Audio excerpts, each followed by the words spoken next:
Guys, he's going live in 3, 2...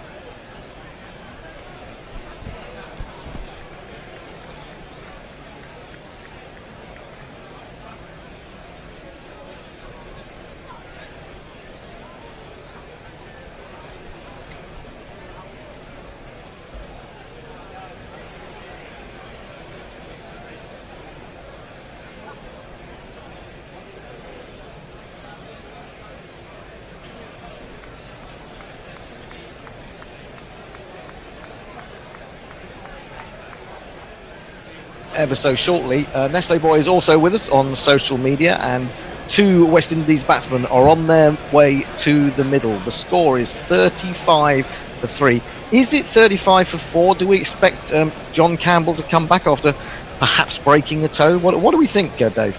We do expect John to come back. Yeah, I think John Campbell will be back. I think you wouldn't be able to stop him from coming out. He's that type of character. You know, he's a tough character, and he will relish this situation, even if he has to crawl out on his hands and knees. Well, that'll be fun if he does. But just to say, in answer to your first question, I think that Windies are still on for this. Yeah, they have looked hesitant, but don't forget the 2 best averaging West Indies players are numbers 7 and 8, Dowrich and Holder. So it tends to be the lower middle order that scores the runs for West Indies. And England haven't penetrated into that yet. So my faith and money, the combination of which leads to a kind of almost blind optimism to counter your and Marshall's pessimism. My money's on them this morning. Do we actually have? Statistically, some odds? Do we have some odds though? I do have some odds for you ready. But statistically, let me just say this: West Indies' 4th innings have never lost going for 200 or less. Knuckle, really? Are you saying no? Have I got that wrong? No, he's waiting for a jingle. He's waiting for a jingle. Yeah, West Indies I thought he was suggesting I'd made a statistical error. No, in the manner of a contestant on QI. No, it is in fact Mark Wood. We will jingle him up after this ball. First ball of the afternoon is striking Blackwood on the pad, just dropping out into the onside, and there is no run. Here it is. This is interesting, Hendo. You know the subplot involving Blackwood. Yes, are you familiar with that? Bowler quite good and pretty quick. So just a normal guy. Of course, except for just one thing. What? He thinks that he's a horse. Right. What? The subplot involving Blackwood. We'll come to that in a moment. It sounds like a very good novel. 2 slips of a short square leg are the catches for Wood. In bowls to Blackwood. Blackwood drives but drags it. Got away with that a little bit as it went past Ollie Pope at short leg, and they get through for the first run of the afternoon. 36-3. Tell us what the subplot is, Dave. Oh, Jermaine Blackwood's been out of this West Indies time since the last time they came on tour. So when he came over in the England tour, his stock was rising high, and he averages 50 against England. But since then, his stock has fallen. He was dropped from the West Indies team and has fought his way back after being the highest scoring batsman in domestic cricket this year in a programme that was interrupted. They didn't play the full season. He got 740 runs. And he's saying he's a changed man, that he's learnt the importance of sticking around more, because we know him as a very flamboyant player. But of course the subplot is he behaved completely according to type in the first innings. Absolutely true. Yeah, I believe he got a big double 100 in the 4-day championship in the Caribbean. 248, I think, against the Windward Islands. Correct. In comes Wood again. Bowls to Roston Chase. That's a ball that rises past his off stump. And, Joss Butler has to have a lot of give in his hands to take that. That was speared through by the Durham man. We're just looking at Jermaine Blackwood's first-class career. 500s, 40 50s. 5,883 runs. The average, though, 33. Not too impressive. But an attractive batsman. He is an attractive batsman, and Knuckle has made a very good point that his first-class strike rate is actually higher than his Test match strike rate. But I'd be interested to see that on a graph year by year. Wood in again, bowls to Roston Chase, and he flicks that away. It's timed that beautifully. It's being chased out there by Zach Crawley, I think it is, and they get back for a second. A good start for the West Indies, 38-3. No, I like these stories about players being given a second chance. You know, the people that come back after a 3 or 4 year absence, I really root for those guys. Like Graham Thorpe when he came back at the Oval after being out of the game, all sorts of domestic problems, and he came back and got that century against. There's something very romantic and and emotional about a guy that comes back. From the deserts of first-class cricket. Yeah, it's like a kind of movie script, isn't it? In comes Wood, bowls to Roston Chase. It's a bouncer that loops over him and through, this time a lot more slowly to Josh Butler. That was up at 87 miles an hour. We also have Nestle Boy with us, and Nestle's may have the odd tweet out there. I do. We were double commentating, apparently.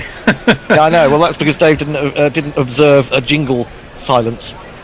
No. Before we went on air. Oh, okay. Fair enough. But that's stopped now, and Jeff Perkins is happy. Oh, I'm good. I'm always worried about the mood of our jinglers. We like to keep them in a happy frame of mind. Wood in again, bowls, angled in towards middle and leg, and defended stoutly by Chase, back up to mid-on. That is the end of the first over after lunch. West Indies have advanced to 38 for 3. Chase has 14, Blackwood has 2, and Nestle may have some more tweets. I've got a Crick Tracker quote from Lincoln McLeod, who says, well, great game so far. Certainly is. Hang on, I have to restart these damn things. I always have a problem with our own Facebook and Crick Tracker pages. Yes. Once they die, and then I have to restart them, and I can never find the live footage again.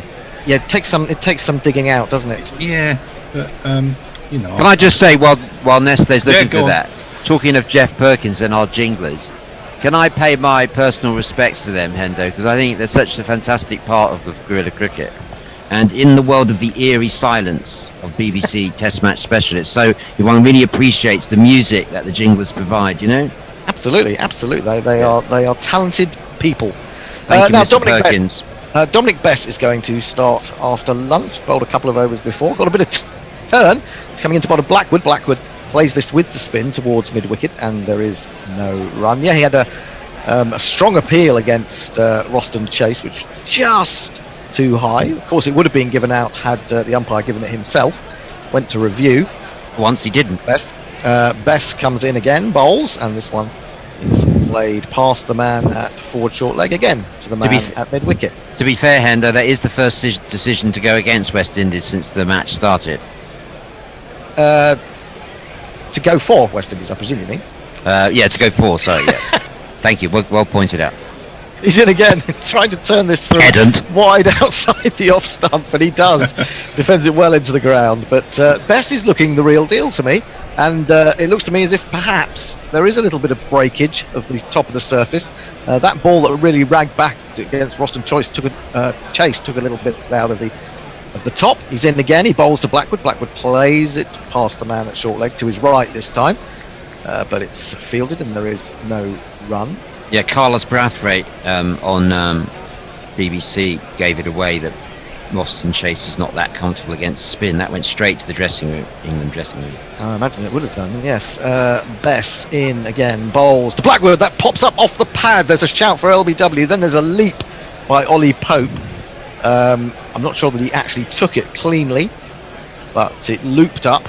But I think initially they were looking for an LBW, but it was turning down the leg side, in my opinion.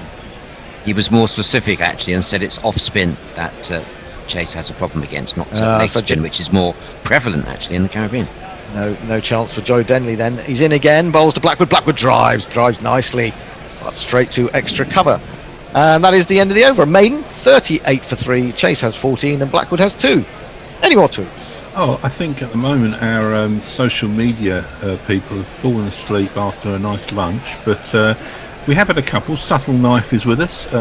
It seems I missed some hilarity to whoever said the handovers were going so well. See what you've done. Jeff Perkins says, talented people, speak for yourself. Mog and Senior Peel, I think. Yes. Jeff, the one thing I know, as Socrates said, is that I know nothing. Yeah, and in fact, the more you know nothing, the more intelligent you are in a strange, weird kind of a way. The more you know, the less you know. Exactly. The more you know, the less you know. I think that's what I'm trying to say. There are unknown knowns. Let's jingle up Roston Chase. Let's do it. Hey, Roston Chase, and what do you get? cricketer, a village in Somerset. I did some research. In comes Wood to bowl to him for the first time since lunch, and he opens the face of the bat and guides that away down towards deep backward point. There is Joe Denley, leg break bowler should he be required. But I kind of think that should he be required, something's gone seriously wrong for Well, the other thing, Hendo, is I'd love to hear the new Jermaine Blackwood jingle. Yeah, me too. I'm told it's brilliant.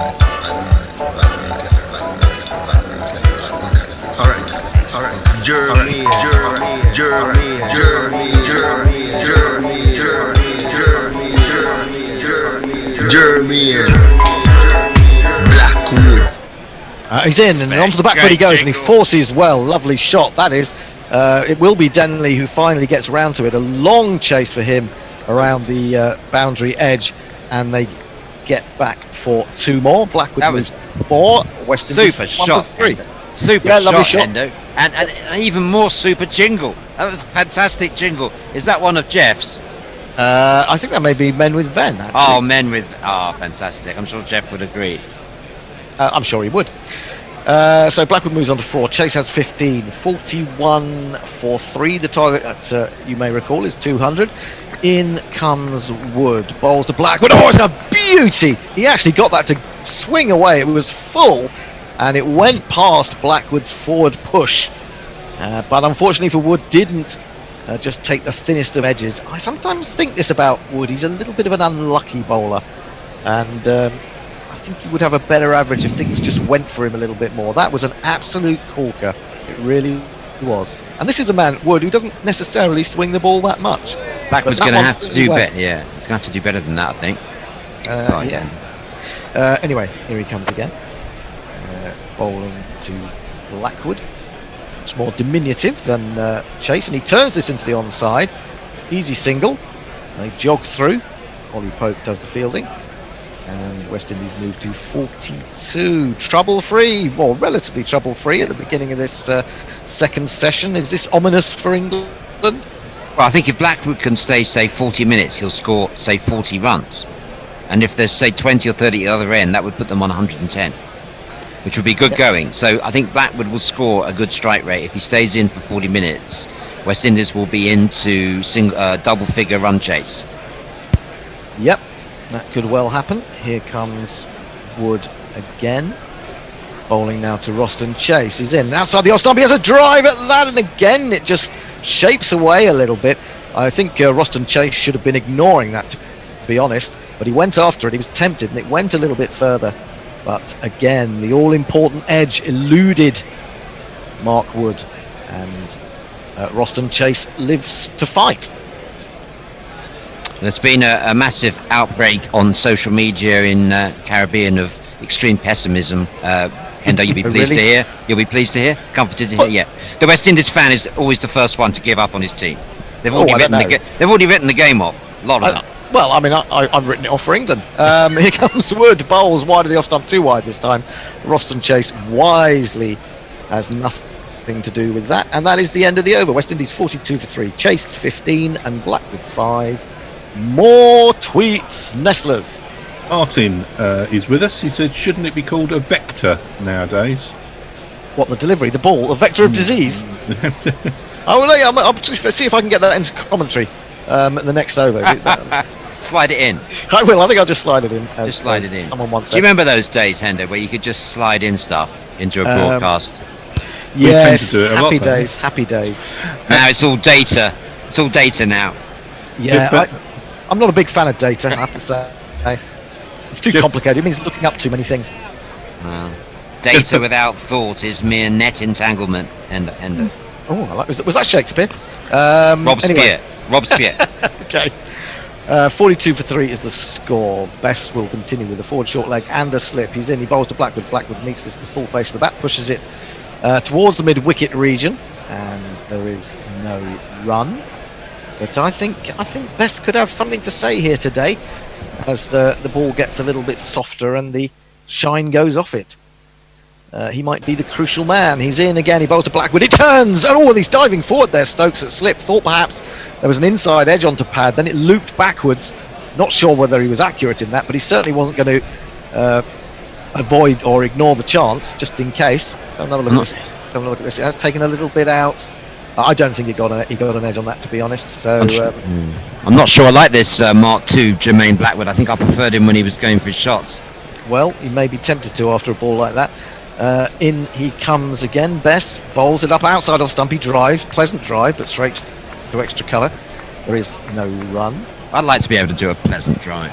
Yeah, what did you play yesterday? I did one pleasant on drive actually. Oh, good. And the captain who was batting with me said, I like that shot. Oh, excellent. Well, that's high praise indeed. He's in again, a little bit flatter. He's on to the back foot and plays it down into the ground to the man at forward short leg. There is, again, no run. How many runs did you get then? I was the second highest run scorer and contributed to a first wicket partnership of 38. Wow. In a T20. Brilliant. Did you win? We'll come back to that. Dominic Bess in bowls, looking for that turn from outside the off stump. I'm just thinking he's perhaps looking for footmarks that have been created by right-arm quick men bowling round the wicket during this test match. We've seen quite a bit of that. Do you realise, Hendo, you've got more captaincy experience than the England captain, Ben Stokes? He hasn't captained a match ever. It's true. It's Professional true. level. This is that strange ball that Dominic Bess bowls, and he could have got a wicket with it, but unfortunately for Stokes, I'm not sure what he was doing. Was he anticipating? Did he go too far? He's had to chase after this now, and they've got through for 3, but I think there was a catch involved there. It's this really quick, or much quicker, round-arm delivery that Bess used in South Africa a couple of times, got a wicket with it. He tried it then, he went back to it, and let me see what happened here. It was very difficult to see. It turned a little bit. Yes, he did carve it. Oh, and Ben Stokes was going to his right. It went to his left. He tried to stretch out his left hand and grab it, even though he was going in the wrong direction, and was unable to. So he got through for 2. Lad's got too much on his mind, Hendo. Could be that. Maybe I should go and take over as captain. I haven't got much else to do this afternoon apart from a time shift. So, yeah, I'm not too busy. Anyway, he's got away with that as Blackwood. Yeah. And that is the end of the over. 45 for 3 is the score. Blackwood 8, Chase 15. Nestlers. Yes, Jeff Perkins is saying that Men with Ben jingles are top draw. Dr. Dan Diper has sent us in a picture which I have retweeted to the world. TV Umpire says the West Indian fans are always the first to give up on their team. Pakistan fans hold out sugarcane juice. First ball, Wood's new over causes some discomfort to the batsman, who just pops it out on the onside. There is no short leg now, which is a little bit curious. We might have been interested by that one. As we look at a replay of that final ball from Bess. And, Stokes, I think, just over-anticipating that it was going to go squarer than it did, and was trying to get round there, and he ended up having to stick out his left hand. Here comes Wood again. He's into Blackwood. Blackwood onto the back foot, defends into the covers. No run. Can I just mention the tea time feature, Hendo? Oh, sorry, yes. Indeed you can. Yes. As long as I make a Patreon plug at the same time, because I want to say to people, new people coming in, we're not doing this just for laughs. We do have to cover our costs, and we've got some great T-shirts to sell as well.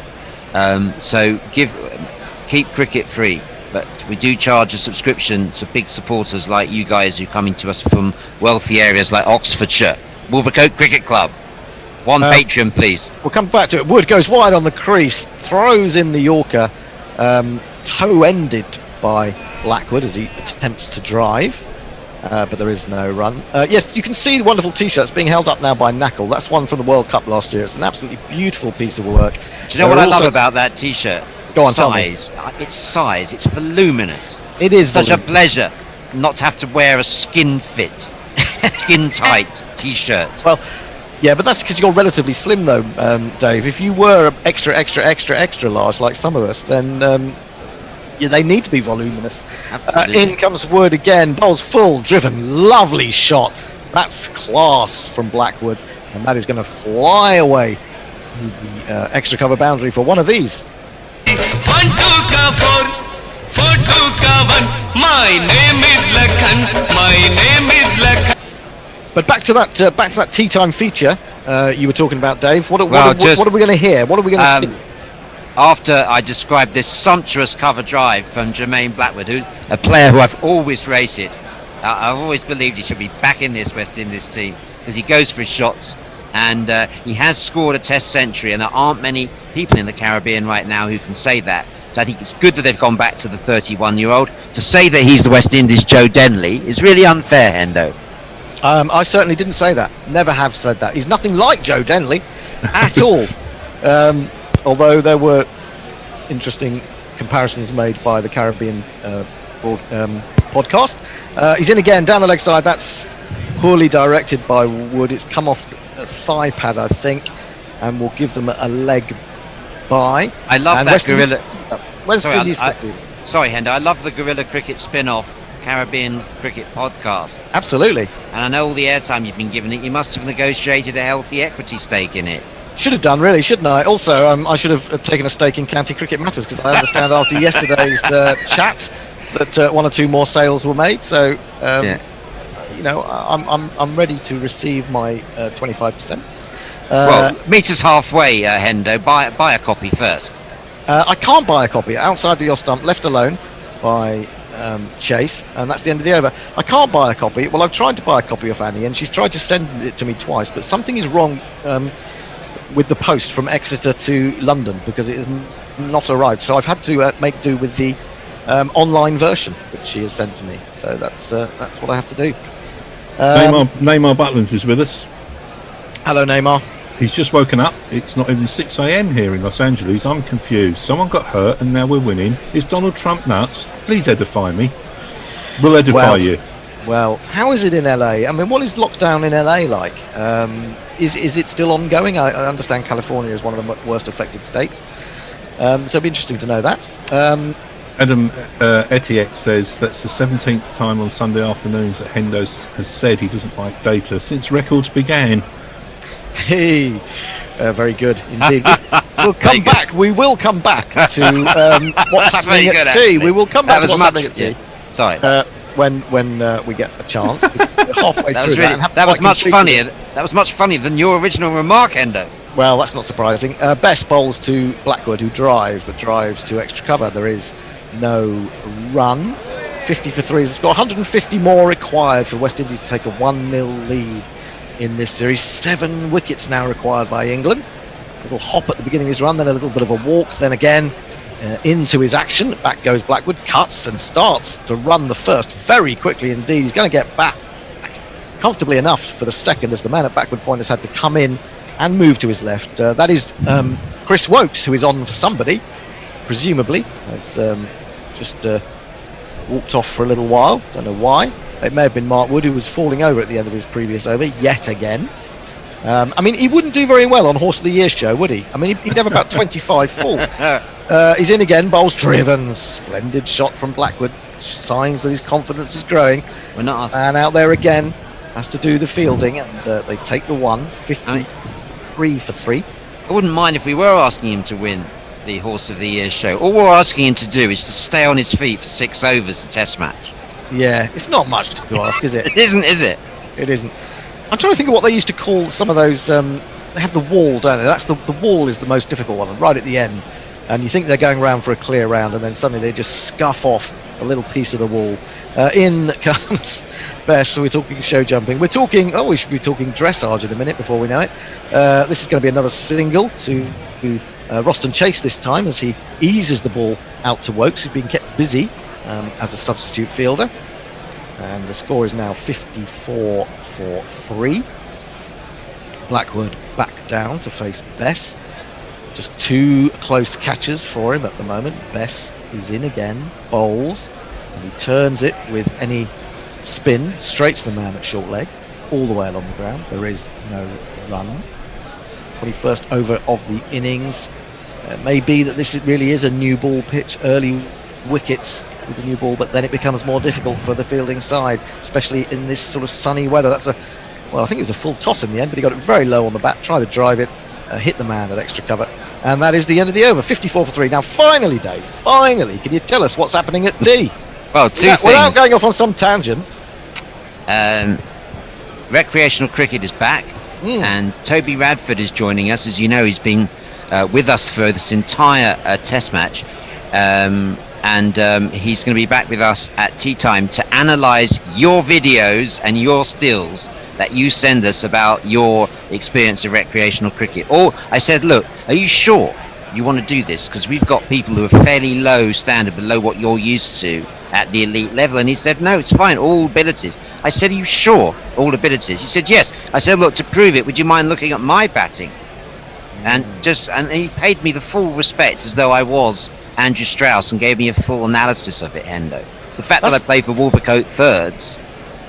So no, we're doing a feature on, so send us your stills and videos and Toby Radford's going to analyse them at tea time.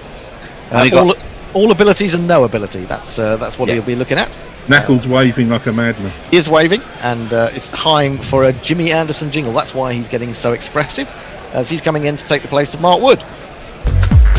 Jimmy, Jimmy, Jimmy, aja, aja, aja. Jimmy, Jimmy, Jimmy, aja, aja, aja. Jimmy, Jimmy, Jimmy, aja, aja, aja. Jimmy, Jimmy, Jimmy, aja, aja. Now, if you can see Knuckle on the screen, you will have seen him do quite an alarming chair dance to that. But there you go. That's what you get with guerrilla cricket. In comes Jimmy Anderson, none for 11 from his first 4 overs, was it? Oh, he pulls a straight one, which has just dipping away slightly, and Chase went after the drive. It came off a thick outside edge out to backward point. There was no run, but he wasn't fully in control of the shot. Didn't go in the air, so no danger there, but it was a little bit of a false shot and a moral victory perhaps for Jimmy Anderson. He's actually into his 7th over. Sorry, my glasses are a bit steamed up at the moment. With excitement. I imagine so. Maybe I've just not cleaned them recently. In comes Jimmy again, 2 slips waiting for an edge, and he's in and he bowls and he leaves a ball that loops through at quite a tepid pace this time from Anderson. He was under 80 miles an hour with that delivery. Perhaps just didn't get everything right. And score remains 54 for 3. Yes, Jermaine Blackwood has how many test hundreds? Is it just the one? Just the one at this stage, Hendo. Just the one. That was against England, wasn't it? It was against England. Yeah. 112. Many people said it was going to be the first of many. But look, he's already on 15. If he stays in for longer, it's dangerous for England. Absolutely. With Holder and Dowrich to come as well. Here is Anderson into Chase. Chase chops this one cleverly. Almost a one-day shot down to third man, or an old style one-day shot. They take the single. Denley does the fielding, and the West Indies have moved to 55 for 3. 10 50s though, Jermaine Blackwood, to add to that single century. So he can bat, and an average of a little over 30. Yep, and don't forget experience of Roston Chase at the other end. Just because he didn't have a good tour last time, Dowrich showed how you can put that behind him. So you can see why I wasn't worried after lunch that losing those 3 wickets, because this is where West Indies batting strength lies in 5, 6, 7, 8. Yeah, it remains to be seen how crucial that decision about Roston Chase at the LBW was. This time Blackwood pushes into the offside, cleverly done. They take an easy single as Zach Crawley comes in from cover to do the fielding, and that means the target is just 144 more, and these two putting together a useful little stand. 17 to Chase, 16 to Blackwood, and if it gets them up past 100, England will be definitely sweating. I think it was an interesting point made by Gary this morning. He said that whether West Indies were 100 for 1 or 100 for 8, you could still get a victory or defeat out of it. I'm not sure about 100 for 8, but 100 for 6, I think they could still win it. Here is Anderson again, bowling to the taller Chase, and Chase flicks that away as it's slightly misdirected into the leg stump, and Wokes is down there to do the fielding. I've got to take issue with Gary over that, Hendo. West Indies record in 4th innings, they've never lost chasing 200 or less. 4th innings, West Indies have never lost chasing 200 or less. No, I understand what you're saying, though, but I also understood what Gary was saying, is that their strength lies down the order in batting, so that they could, you might have said it, that they could have been chasing 240, 250, and I think the point he was making was that, I see, they're not out of the game should they fall to that situation. Just the one slip in a gully now for Anderson. Apologies, Gary. As he's into Blackwood digs out a straight Yorker and then wants a single from it, but Pope is round at square leg. and prevents that. At the end of the over, West Indies are 57 for 3. Do you have any more tweets for us, Nestor? Well, I'm going on Crick Tracker at the moment. We've got Okay. MD Habib is with us, sent us a nice emoji of a frog. Robert Stocker says, come on England, whereas Roland Toulon says, let's go Windies. Niraj Verma says 50-50 can go anyway. Archid Jar says hi. And back to tweets. Jane with the Wise Cat has weed in the sink, I think. The kind of thing we need to know. And we need Roger to be up to McCann date. says, who does David want to win? Yeah, it's difficult to know. I bet Roger's supporting the Windies today. I've never pretended to be any more objective than the Bear has pretended to be objective about England's chances, or Jono, who didn't fail to use the word we and us throughout his stints commentating.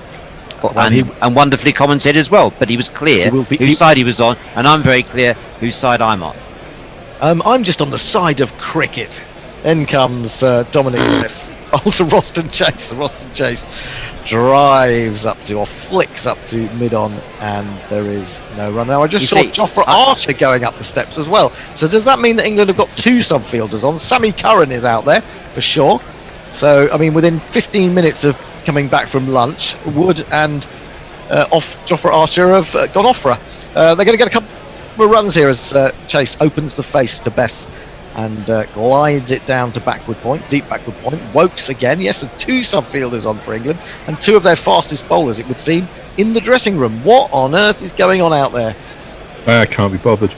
Oh, that could be it, couldn't it? Oh, change of bowling, but hang on. You've just come back after lunch. I cannot believe that in the first 20 minutes you'd need to go off for a change of bowling boots or to go to the loo. Driven aerially by Roston Chase, but successfully. He may not be that strong against spin, but that is a particularly dominant shot. Glorious from Chase. 4 runs. I tell you, that is a real statement. Talk about shifting momentum in a match. That is a momentum-changing shot. Any hesitancy, we were discussing very interestingly off air, as most of the interesting conversations are at Gorilla, with Nestle Boy earlier about whether there was a lack of confidence in the West Indies team. That was a sign that the confidence has come back, Nestle Boy. Yep, possibly, hopefully. Ness in again and flicked back down the onside of the pitch, grasped by Bess, just moving to his right. 63 for 3. I don't know what the odds are, but I think they'll be looking better for the West Indies since lunch. They've added, 28 already? Amazing. Anyway, here comes Bess again. Bowls. That's too short. He goes back. He's got room and time. They're going through for the quick single, though. Although he had time, he didn't put it too far to the right of the man at mid-wicket. However, they have got through for the one. And the West Indies move on to 64, bringing Blackwood down. This would be a big win, this for West Indies. It would mean that England would have to win second and third tests to take the Wisden Trophy back, Hendo. Yeah, well, I mean, it'll be a great start to the series. This one is defended on the back foot by Blackwood as it turns ever so slightly into him. And that is the end of the over. The West Indies does 64 for 3 Nestlers. Okay, and yes, Dame with the Wise sent a lovely picture of her cat who weed in the sink, Edwin. I did wonder, I didn't know it was a cat at first. Alexandra Sutcliffe has said, still, it was rather amusing to listen to a grown man getting so angry about a cartoon. I don't quite know what that was about. Cartoon? No. Nope. Wooden beds bowling after lunch, or England trying to give it away, says Durban Oak. Well, you should know, Durban Oak. You were probably more pessimistic even than me. Neymar Butlins, I think lockdown's the same as yours pretty much. I have been criticised by my wife for being way too cavalier, going for runs with friends and playing golf. She, on the other hand, is convinced that every single person is a carrier and is super careful. Yeah, me too. I'm definitely like your wife. I beg your pardon? Well, not in the anatomical sense, but certainly in the mental sense, or even very stupid sense. Onto the back foot goes Chase, tries to drive Jimmy Anderson as he starts the new over, but he rather shanks it into the ground, and the bat turns in his hand, and it's back to Anderson, and there is no run. Roston Chase, of course, has got 5 Test centuries, one of those against England in St Lucia, but also twice against India. You've got to say, he's got to be a pretty good cricketer. He's getting already got 200s against India. He's And, very highly thought of in the Caribbean. It's just in England he had that poor tour, so no one's really heard of him. But he's got a terrific record for West Indies in recent years. Good all-round cricketer, you have to say. Anderson again in to Roston Chase, now on 25. He bowls and he's onto the back foot to a straight one on off stump, and he defends it into the onside. There is no run. I heard Annie yesterday on Gorilla Cricket saying that they were surprised about that, Hendo. Who was surprised about that? I'll come back and I'll tell you after this ball. Okay. Jimmy's still sporting the headband, the Alice band. Looks better on him than it did on. Who was it who used to wear one? Is it Nathan? What was his name? Bracken. Nathan Bracken of the left armour from Australia. Yeah, and current. He's in again, bowls and steers that off the outside edge down to third man. He's fairly square, and they take a single. Sorry, Dave. What were you saying? Anderson's hair is suspiciously dark, says Knackle. Well, when you get to 37, bordering on 38, you maybe do begin to think of the Just for Men a little bit more than you have done in the past. I tried that Grecian 2000. Didn't work for me. Maybe looked like a 2,000-year-old Grecian. I think I had a little bit of a flirtation with Just for Men when I was about 49. Here's Anderson, bowls wide, cut, and well stopped by Stokes, I think it is, there at Gully. He is a very good fielder in that position, and he showed it then. No run, 65 for 3. Yeah, I did it for a little while, and people said, "Is Hendo colouring his hair? Is he colouring his hair?" And the truth was, yes, I had, but only briefly, and then I just gave in to the inevitable, which is that greyness was in my future. 200 is the target, 135 more required. It's been good for West Indies since lunch. Anderson is in, bowls to Blackwood, just a little bit of movement away, dabs it into the offside, going through for a quick single, thrown at the non-striker's end, backed up well, and they do get the one, but just for a moment they may have thought they'd misjudged it. Chase moves to 26, Blackwood to 17. If only Graham Gooch had followed your lead there, Hendo, on the hair front.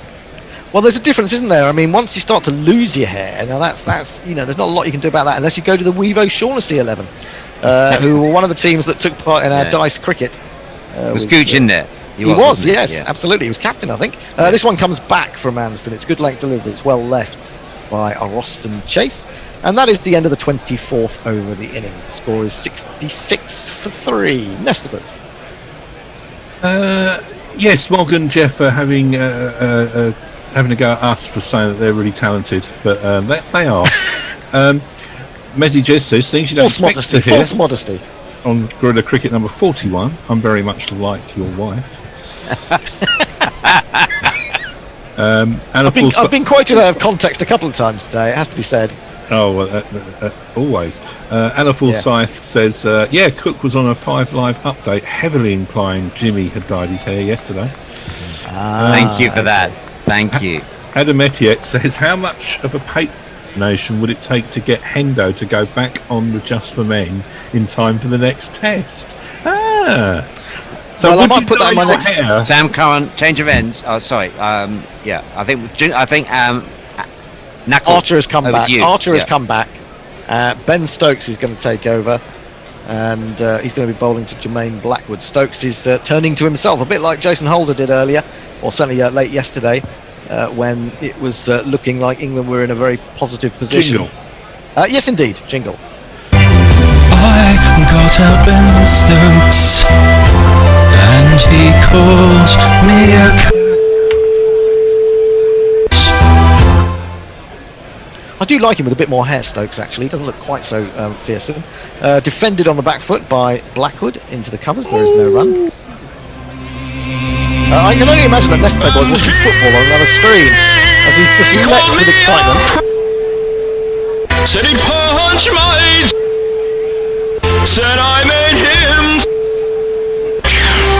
The arm looked up and said, "You angry redhead, you'll get fined." Well, we talked about the angry redhead. He didn't look like he was a redhead for a while because he's shaved it so short now. Blackwood has chased the ball that has bounced. He's tried to get on top of it and play it out off the back foot, but I think that was, again, a little bit ambitious as the ball was rising all the time. No, the two Ferraris crashed into each other in the Grand Prix. Oh, okay. Is that what it is? I can't get into motor racing. I can't get into motor racing, and even less can I get into motor racing during COVID-19. I mean, why is it not? Why? Why is it not the Austrian GP? Why is it called the Styrian GP? I don't understand. Last week was the Austrian. Oh, I see. But it's in the same place. Onto the back foot, defended by Blackwood. Back to the bowler. So basically, they're having two Grand Prix in the same place, aren't they? Just to cut down on the amount of distancing that's needed to do. Well, it's in the Styrian Mountains or the Styrian Hills, so it's the Styrian Grand Prix. Okay, fair enough. There are going to be a couple of British GPs, aren't there? Yes. Yes, I think I'm right with that. Slip in a gully, and Stokes looking for this breakthrough into Blackwood. Blackwood flicks that on its way, and he'll get one. I think he'll get back for a second. Archer's coming round, extending those long limbs to get the throw in, but the West Indies batsman is comfortable in his running, and he goes to 1968 for 3. We will have a change at the end of this over. I did have written down who's coming in. I think it's going to be Gary. It's going to be Jules. Is going to come back, and the Bear. They were beaten 3-0. Who were? Everton.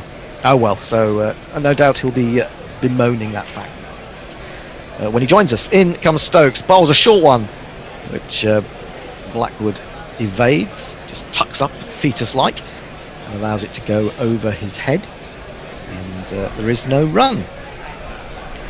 So, this is a little bit worrying for England. They need a breakthrough. These two looking relatively comfortable. A couple of plays and misses, but nothing much. Want a bit more encouragement. The ball seems to have stopped doing too much. And Stokes is in again, bowling to Blackwood. And Blackwood is forward. Bat and pad close together. Now that is a beautiful example. For any of you youngsters watching or listening, as they always used to say, that is the perfect example of the forward defence. It's time for a change. It's time for a bit of Gary. Well, I say that, I can't see him. Where are you? Are you in the waiting room, Gary? You don't appear to be. I better stay on until he's available. Jules has joined us. Hello there. Hello, Jules. And the Bear is about to get in position. All I can see at the moment is his lower half, which is not what anyone wants to see of a Bear. But I can't see Gary. So what I will do is I'll hand over to ball by ball to the Bear. We're going to have a little bit of extra Bear. Oh, am I doing ball by ball? Well, you're not, but Gary doesn't appear to have come back into the waiting room. Okay, so, I'll do a bit of ball by ball. I'm going to rant a bit. I don't know why best. I mean, I do and I don't. I think probably should have just gone for fast straight after lunch. Anderson comes into bowl, left alone outside your stump by Chase, and there's no run. Can I just say that is me over for the test match. I have to go and do other things now. You're going to go and work for them? It's been a great pleasure to be back talking about cricket, work for a living. I've got to do things like that. I fight with technology. That's what I always dread about it. But I will be back on Thursday for test number 2. And I hope you enjoy a very good ending to this one. Yeah, you're always fighting with technology, Hendo. See you later. Have fun. Bye. We need to have a chat during the week. Hello, Jules. Hello, how are you doing? I'm doing very well, thank you. Enjoy my control room presence in here. Chase is on the back foot and gets inside half of the bat as he tries to force Jimmy out through the offside, and there is no run. It is an absolute feat of technology what has gone in to put guerrilla cricket working during this test match, but absolute kudos to everybody who's worked tirelessly behind the scenes. I think it's awesome to still bring the commentary globally across the world during this time, so well done, guys. Yeah, it works quite well as well, and I do like the fact that we can just get anyone in from anywhere in the world, which is quite amazing. Here comes Jimmy. He's bowling up to Chase. Seems to hop a little bit and goes back, takes his bottom hand off the bat and just wheels out on the offside. Yeah, we're waiting for Gary. I don't know where Gary is. Anyone get in touch with Gary and tell him that he's supposed to be on air? Maybe his internet's fallen over. We know what Gary's like with technology. Do you think they should have carried on with Bess after lunch, or would you gone straight back to pace? I would have carried on with pace personally. I would have too. There's been some interesting choices this Test match throughout. I mean, I was commentating on the first stint earlier. I thought it was quite interesting. West Indies didn't have more fielders on the leg side, which is where Wood tends to play a lot of his shots. Indeed. Ooh, driven out, false drive as well. A little bit of aerial. Goes through gully or fourth slip. Races out third man. Not sure it was in the air past him, but the expression on Stokes' face, maybe it was. I think we need another 2 wickets the next 30 runs. Then we're 100 for 5. We're in. Injured Campbell foot. And you'd have us as favourites then, but it's all looking a bit easy at the moment.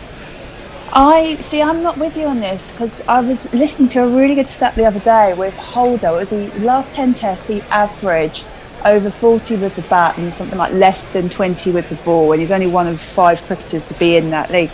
But you're thinking, actually, you've got him down the lower order. He's one of the. If Campbell doesn't come back, he's one of those 2 wickets you need. I mean, I suppose Dowrich is in next, and then he would be in after that. So you get one of these out, Dowrich. I suppose you're looking at 3 wickets then. I mean, he is dangerous. It has to be said.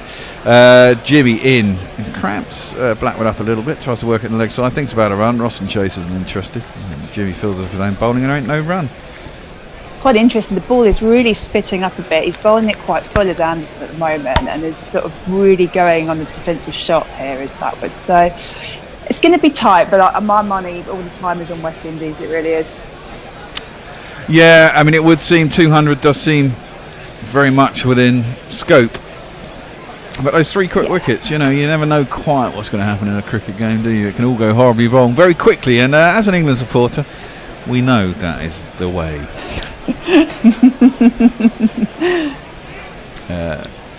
Jimmy comes in, last ball of the over, works into the leg side. They go through for the quick single. Fielding was a bit slow, and they get there quite easily in the end. And there is no run. It looks like Gary has finally turned up. Let's admit him into our little conversation, and he can take over from me. I'm supposed to be doing jingles. Well, I was quite enjoying doing a bit of ball by ball. We've got Evil Scooters who's joined, and he said, can I second those congratulations to Bear and everyone else who has organised and contributed to your coverage this match. It's been especially lovely to have your company throughout. Gary, hello mate.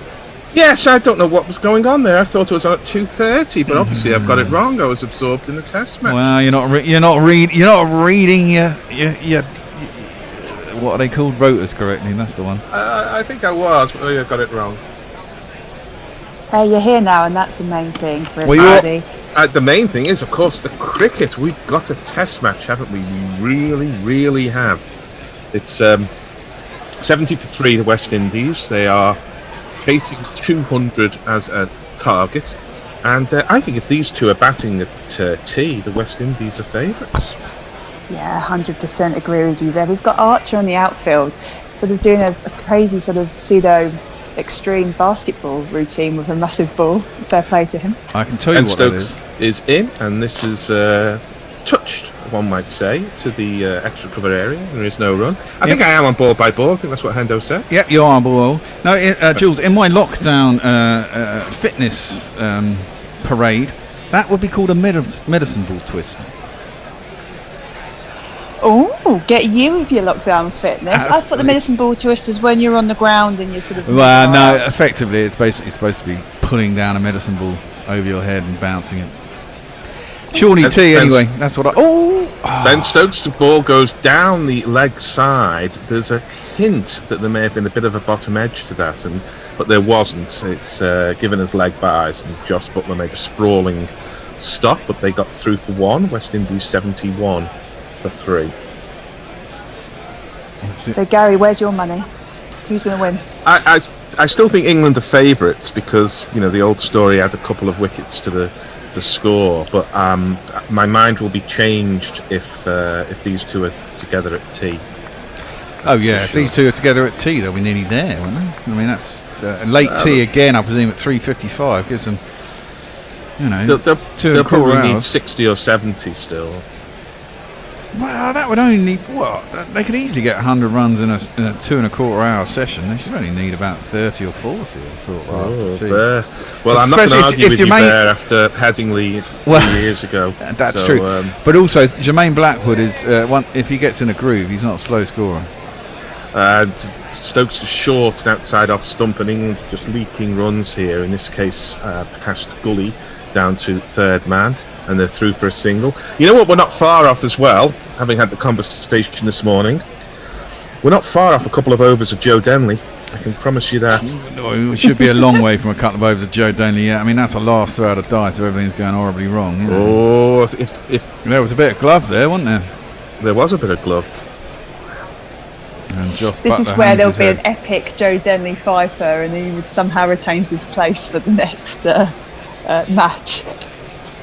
Well, Ross and Chase has gone down. Well, it was a bit of glove. That was the previous delivery, which yeah, my internet connection is going here, but I'm seeing Ruston Chase on the floor. What's happened? He's pointing at his eye, and he didn't get hit in the eye, so maybe someone's just flown in his eye and is going to get it out and all that. Can I do a little bit of promoting things whilst they're doing that? As you know, we always do this, and we're doing it for the love, and we've had to get lots of stuff, and we're doing this remotely, so you can all help us out there, people. You can see this lovely T-shirt I'm wearing. This is the World Cup T-shirt. We've got some stock left over, and so anyone who becomes a $10 patron during whilst we've got T-shirts left, will get a free T-shirt. We've currently got 4 sizes in this, but obviously it is leftover stock, so as stocks wear down, those will go. We've also got the original, and these are quite rare if you're watching on YouTube. We've got an original Gorilla Cricket, and it's got this was for the Ashes in 2015. No Surrender Percy Fender tour dates for the Ashes when we were in a bar doing it live from a bar, which was most entertaining. We've only got 5 of those. They're all in lady size, so if you want to buy yourself or your lady friend a T-shirt, we've got 3 larges and 2 smalls, but we're just getting rid of them really and giving them away. So we thought if you become a Patreon subscriber at the $10 mark, we'll send you a free T-shirt. How about that? That's a good offer. And the other thing I'd like to say is we've joined this thing called Hot Mic. Now, if you want to, there's lots of people around the world who go, oh, how can I get you in sync with a TV? Well, Hot Mic is your thing, really. It's actually an app you download, got hotmic.io. You download the app, and it's got a sync button. And it'll either tell you to pause your TV, but it'll tell you the amount of time you need to pause it. Or if we're ahead of the TV, it'll pause the app until we're in sync with the TV. Then you can transfer it to a speaker and listen to us as if we're Sky. How about that? Is that good or what? Hotmic.io. Join up. There you go. That's my plug. That's my plugging done, peeps. Back to you, Gary. What? Sorry. What was that, Jules? The lovely use of the word lady friend. Wow, you know. Don't want to be too presumptuous, you know, about these things. So, Ben Stokes to resume this, his second over. And he's up to the wicket, and this goes down the leg side, and Josh Buttler collects that one cleanly. I suppose it goes down in the book as a chance, because I'm sure England would have reviewed it, the delivery that was given as leg byes, and yes, it would have been shown to have been caught, but Josh Buttler didn't take it cleanly. He's not having the greatest of test matches. Nope. I don't want to get on the Josh Buttler knocking routine, but he really isn't good enough. As the next ball is just pushed down the leg side to fine leg, and they're through for a single. Is this a bit of a plan here? There seems to be a lot in at the hip, trying to get a strangle. Well, England are bowling very straight, aren't they? Yeah. Well, a bit too leg-sidey, really. They know the pitch is going a bit up and down, so they want to make sure if one does squat or one does jump a little, that the batsman is playing it, or having to play it, or indeed missing it, or LBW. So it kind of makes sense, but what it means is that West Indies have opportunities to score on both sides of the wicket, and they are taking them at the moment. 73 for 3 as this ball is left alone, and Dom Sibley seems surprised at that. It's the end of the over. 73 for 3, the target's still 200. Your tweets. Being relatively quite quiet on the Twitter, so do get in touch, everybody. So MJ Nostra says, I keep on hearing Holdo instead of Holder, but I hope he won't have to make the ultimate sacrifice to win this. And Nick Martin is talking about finger painting and might as well take advantage of having 6 fingers on each hand. Sounds like there's been a bit of discussion going on there between Mogg and Jeff Perkins.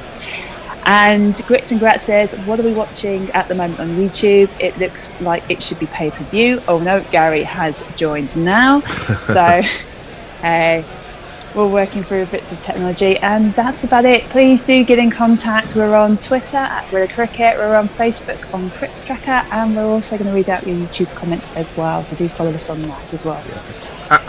We have a change in bowling, and the Bear is about to line up the jingle. Quite an important change, I think. This man. He will break your helmet, break your heart, hotter than lava, cooler than Bogart, in your face, at your stumps, on your toes, on your mum.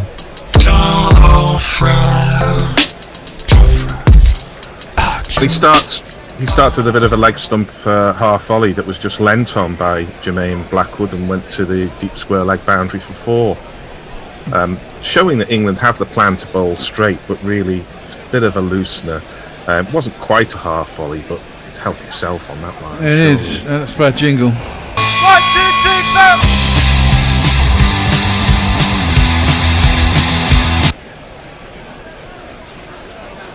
4. Yeah, so the West Indies are taking the game away from England a little bit here. I mean, Ben Stokes is obviously a debutant captain. He's got to get a grip here.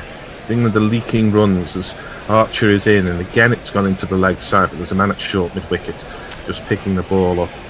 I mean, Bear, am I being a bit harsh here? No, it does seem a bit rudderless. There's no real plan, is there? And I think they need to come up with one quite quick. You haven't got a lot of runs to play with. They only need 120 odd runs, don't they? 124 runs, 123. So you've got to have a plan as to how you're going to get these wickets. You can't just say we're going to bowl fast and they're going to make a mistake. You've got to actually plan for that. Archer is in, again it's leg side, and again it's just tickled off the pads. This time it's a lot finer and the man runs round and they're through for a single. Just one slip. Usually I'm all for bowling at the stumps, and on this pitch I am for bowling at the stumps. But I think you've got to have a short leg, and you've got to have a leg slip. You've got to have the attacking leg side fielders as opposed to the defensive leg side fielders. Exactly. I mean, every time they bowl it straight, if they're not if it's not going to take the wicket, there's a good chance it's just going to be angled down towards long leg for a single, and they can do that all day long. You're basically bowling for a slight mistake in the batsman. Yeah. As this take on the thigh pad is Ruston Chase, and there is no run. I remain unconvinced that Wood and Archer and Stokes offer enough variety between the three of them. My concern is that they each take each other's wickets to some extent. They bang it in, sometimes they bowl it full, but their approach to taking wickets, if hitting the nail into the coffin hasn't worked, as this is outside off stump and it's driven, it's fielded at cover point there. If they're by Zach Crawley, if they haven't taken wickets by hitting the nail into the coffin, then the only option they've got to go further is to hit the nail harder. We're not seeing cutters, we're not seeing going round the wicket, we're not seeing an umbrella field, we're not seeing a bouncer Yorker attack. If Sam Curran were here, I think we'd have a lot more options. Obviously Stuart Broad as well.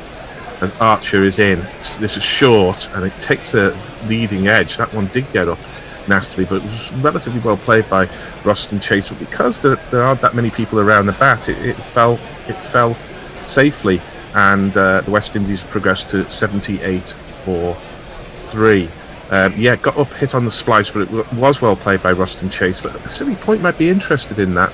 You can't have fielders everywhere. No. But you've got to look as though you're taking a wicket, and England look as though they're waiting for a wicket. Well, yesterday afternoon, when things were going wrong, Jason Holder basically started to bowl dry, and then created the frustration, and that got them the breakthrough that then led to those 5 quick wickets later in the afternoon. Also the new ball, but. And England can consider that. They're scoring quite freely at the moment. And you've got to dry the runs up to put the pressure on them as much as trying to take the wicket. One slip, a gully and a short mid-wicket are the only attacking fielders as Ben Stokes is in. He's short, and Jermaine Blackwood executes a pretty good pull there. He's a short man, and there's some talk that he doesn't pull or cut with the usual facility that short men have, but he got on top of that one, rolled the wrist, and it went down to fine leg for another single. And there's just singles everywhere at the moment. There is. That's what I mean. I think you've got to bowl on one side of the wicket. You know, try the old dry up. I mean, this is it. If you had Stuart Broad, you'd have a 7-2 field, and he'd be bowling in that channel outside off stump. They'll drive it quite pleasantly, but straight at the fielder most of the time, and then they'll get frustrated. I definitely think you've got to get Don Bess on. No, I disagree with that. This is down the leg side, and again, it's just help yourself. Just lean on it. It goes down to Jofra, who's at a kind of deep backward square, and they're through for another single. 80 for 3 now. I mean, that's what Bess has been picked for the 4th innings bowling, and there's not a lot of runs to play with. He gives very few loose deliveries, so isn't he supposed to be blocking an end now? Well, theoretically, but he was on for a few overs. They were prepared to take a chance, and he's still leaking 2 or 3 and over. And he doesn't look massively threatening. It's not a big turn. This is a slightly curious shot from Jermaine Blackwood. He wants to watch that because he didn't line the ball up there. His front foot went down the line of leg stump. The ball was outside off, and he ended up playing with the bat at a kind of 5 to 7 or 5 past 7 position, and really you're just guessing if you're hitting the ball. Fortunately for him, he middled enough of it and it went along the ground. It was no run. It's almost like the off stump line is the shock delivery. As Stokes is in, and plays a similar shot, but it was a little closer to his body, and he check cuts it to deep backward point where they scamper for 2, and they're scampering runs better than England did in their 3rd innings for sure. Ben Stokes just showing a little bit of frustration there with the throw. Exactly. That wasn't Ben Stokes throwing it. No, he sort of. Oh right, when he got it, you mean? Yeah, he took it at the bowler's end and attempted to throw down the stumps, but Roston Chase was home comfortably. Our very own Kareem Abdul-Jabbar. As Stokes is in, this is a half volley, and Blackwood showing some good restraint there, because we know he can be a little hot-headed. His eyes could have lit up there and tried to hit it for 6 over long on, but he again checked his drive, which meant it went along the ground. It meant he didn't get any runs for it, but you know, he's played with great circumspection here as Jermaine Blackwood. Yeah, see, I'd like to see an extra slip and another man in an offside field. I think there's a gap at point and there's only one slip. I think if you had the point in and another slip, you could, you bowl the containing line, the Jimmy Anderson line. Yeah. You try and keep the runs down and force the mistake that way. I want a slip and a leg slip, that's for sure, as this is a bounce away over the head of Jermaine Blackwood, who just nods back to Ben Stokes because he's winning at the moment. But be careful. As a bowler, you only need to win once. As a batsman, you've got to win every delivery. West Indies 82 for 3. The target is hence 118 runs away. With a few people back with us on Twitter, Anna Forsyth has reignited the wicket-keeping debate. So I'm a proud member of the Just Butler fan club, but I want him dropped, folks. Plus, it would be great to see those baby blues glowing down the camera in those weird Big Brother-style videos that they're doing. And then Peter Mataza has also said, time for folks, Butler is not and never has been a red ball keeper batsman. Moving away from the wicket-keeping debate, Echo has just said, please, just one more outrageous DRS before the end of the game. They're getting rightfully furious is the best entertainment. I was angry. I mean, Knack was trying to defend it, but I mean, I could understand why possibly the umpire thought it might hit him outside the line. As Archer is in, this is length outside off stump, and that was a pretty quick delivery, and it beat Roston Chase. And that's why you need 2 slips, really. Exactly. I mean, that line is not easy to work on the leg side, is it? And no. And you get it right, and you got a chance of either catching an inside edge played on, an outside edge caught in the slips, feather through the keeper. A lot more options there to get out rather than trying to bowl at the hip and getting strangled down the leg side, which just gives a single down a long leg. I hate to say this, but it's a category of uncertainty. Yeah, exactly. Absolutely. I mean, this has been a pitch that all through 5 days has been a top of the off stump pitch. As Archer is in, he's on the same line, but Chase, to his credit, has had this sighter and was happy to leave that one. Now, what Archer needs to do, and of course this is far easier to say than to do, especially at 87 miles an hour or so, is just bring that line in. So instead of it being kind of 6th stump, it's more of a 4th stump. And if you're a little bit out either way on fourth stump, then if you're a little bit inside, you're on off stump. If you're a little bit outside, you're on fifth stump. Both of those lines are dangerous. That one is too short, and Joss Butler takes that one over his head, and there is no run. A few dot balls, though. It's a long time since we've seen 3 dot balls in a row, so that's something. I think Archer is his most threatening when he takes that pace off and he bowls the right line and length. Because, like you say, he gets the batsman questioning how they're going to play that shot, and that's where he looks the most threatening, not necessarily racing down there at 90 miles per hour. And also not so short, is it? You know. Archer's in again. He's right in behind this as Chase pushing the ball back, and there is no run. I think what he doesn't do so much of, and it must be hard to do because the bowlers who did this, we can almost sort of name them. We can name them like Curtly Ambrose and Glenn McGrath. Is he doesn't use a couple of bouncers to push the batsman back in the crease and then set them up for that one that's fuller on fifth stump to be edged to the slips. This ball's very full and just push to extra cover, and there is no run. But he doesn't really plan an over, I don't think, the way a McGrath or an Ambrose would. But they're all-time greats who had careers that at the start I'm sure weren't doing. But you just long to say to him, just push him back with 2 and then pull him forward with the next one that's on about fifth stump, and the edge is in play.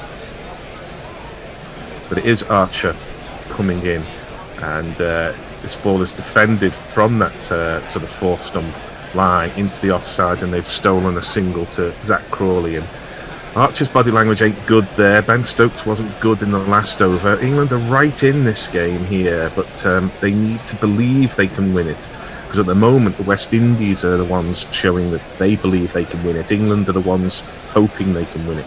Exactly, and a wicket would change all that drastically, wouldn't it? It does look quite easy at the moment. It always looks easy. There was a bit of a muck up there, wasn't there? Blackwood thought the fielder was going to get straight to it and kind of stopped, and Chase had taken off. If it had been a clean bit of fielding by Zach Crawley, there'd have been a very good chance for a run out. Blackwood's not even in the picture when it actually gets to Crawley, but he just slightly overran it, giving Jermaine Blackwood time to scoot up the other end. Yeah, it would have been a good piece of fielding to actually turn round and throw that to the wicketkeeper, but there was a mix-up.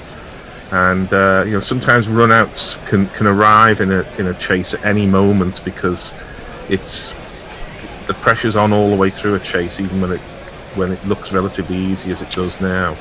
Again, it's on the hip of Roston Chase, and again he just turns it down, and again Jofra Archer comes in from deep backward square, and again it's a single. 84 for 3. That's now just the West Indies. That's just poor, isn't it? I mean, as you say, if you're going to bowl that line, at least put the leg slipping. At least you've got a chance then. I mean, at the moment, it's just if he gets it off the hip with a bat, it's a single. Yeah, not only is there a chance of them catching the ball at leg gully or leg slip, it also makes them think twice about just sort of easing it off the hip down there. Yeah, because exactly. you might not play the shot. As Stokes is in, this is outside off stump. It's jabbed by Jermaine Blackwood, and that is definitely the place to bowl to him there. Again, the bat was at that 5 to 7 angle, and it went past Rory Burns at gully.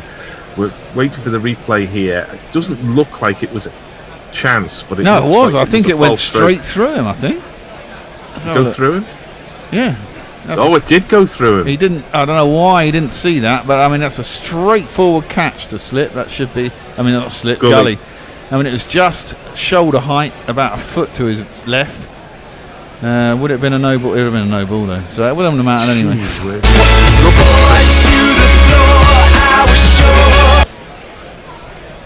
So you can't blame Rory there. If he'd have caught it, it'd have been turned over anyway.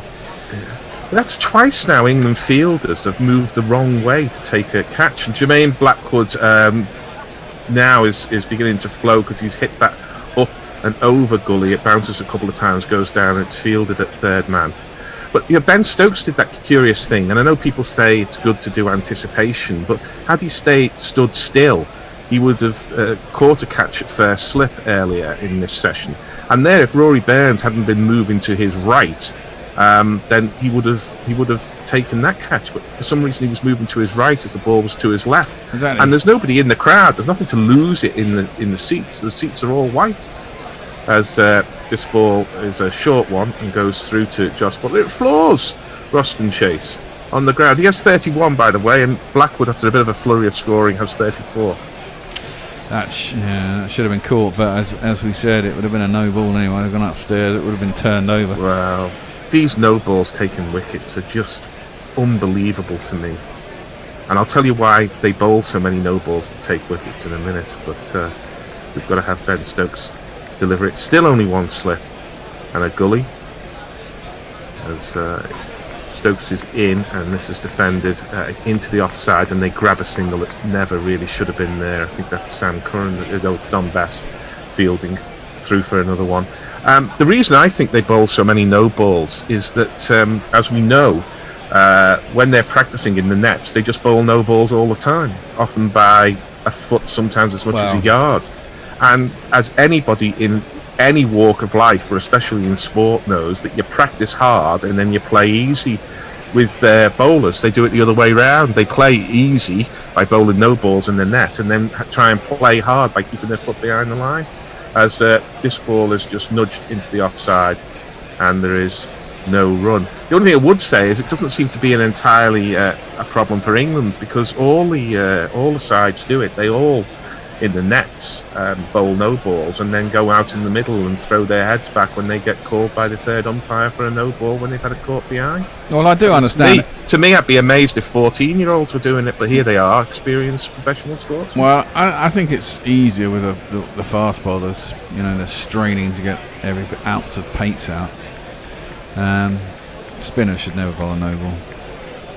Anyway, we've got some people joining us on YouTube. So Damien E11 says, if your game plan relies on the other team making mistakes and you've already lost, you just don't know it yet. Some very wise words. We've got Greg Wilson. He says, I'm a Kiwi listening in, and it amazes me that England has Crawley averaging 30. This ball is defended and there is no run. And as Denley, as two of the top 6 batsmen in the country, England first-class cricket used to have loads of players averaging 40 plus. There aren't that many, and the one that does, you can't get in the side anymore, and that's obviously because they've tried him so many times and he keeps failing, is Gary Balance. I mean, he's usually up there with an average of bloody 60 or 70, well, he certainly was for a few years. But he just wasn't a test batsman either. Archer's in, this is defended, and there is no run. And I think it's a little bit tricky on, that's a little bit unfair on Zach Crawley. He's new to both county cricket and test cricket. He's just feeling his way, and he had his best score yesterday, didn't he, in test cricket, and he looks pretty good. But Denley he's been in there for quite a while now and keeps giving it away in the 30s after getting set, but we're pretty sure he'll get dropped for route for the next test anyway. Archer's in, and this is very full on the leg side, and it's just clipped to the man at deep backward square. It's a man at deep backward square and a man at that's deep square leg, and a man at deep backward square when you're trying to win a test match. I don't understand. Presumably they're out there for the hook for the short ball, and we've seen very few short balls. No, and the ones that we have seen have been way too short. Yeah, they don't look like attacking. Sometimes they are, it's the leg trap and they're there attacking, but they just look like they're there defending.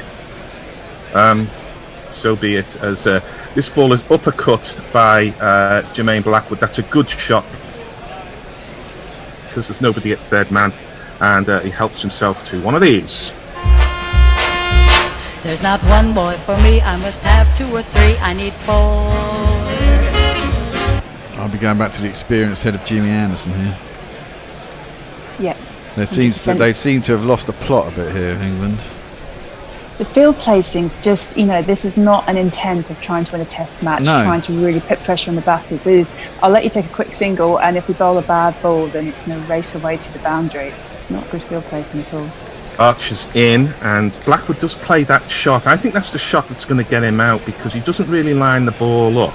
And when it's on a kind of 4th or 5th stump line, he sort of hangs the bat at it, and you see the bat at that sort of 7 angle.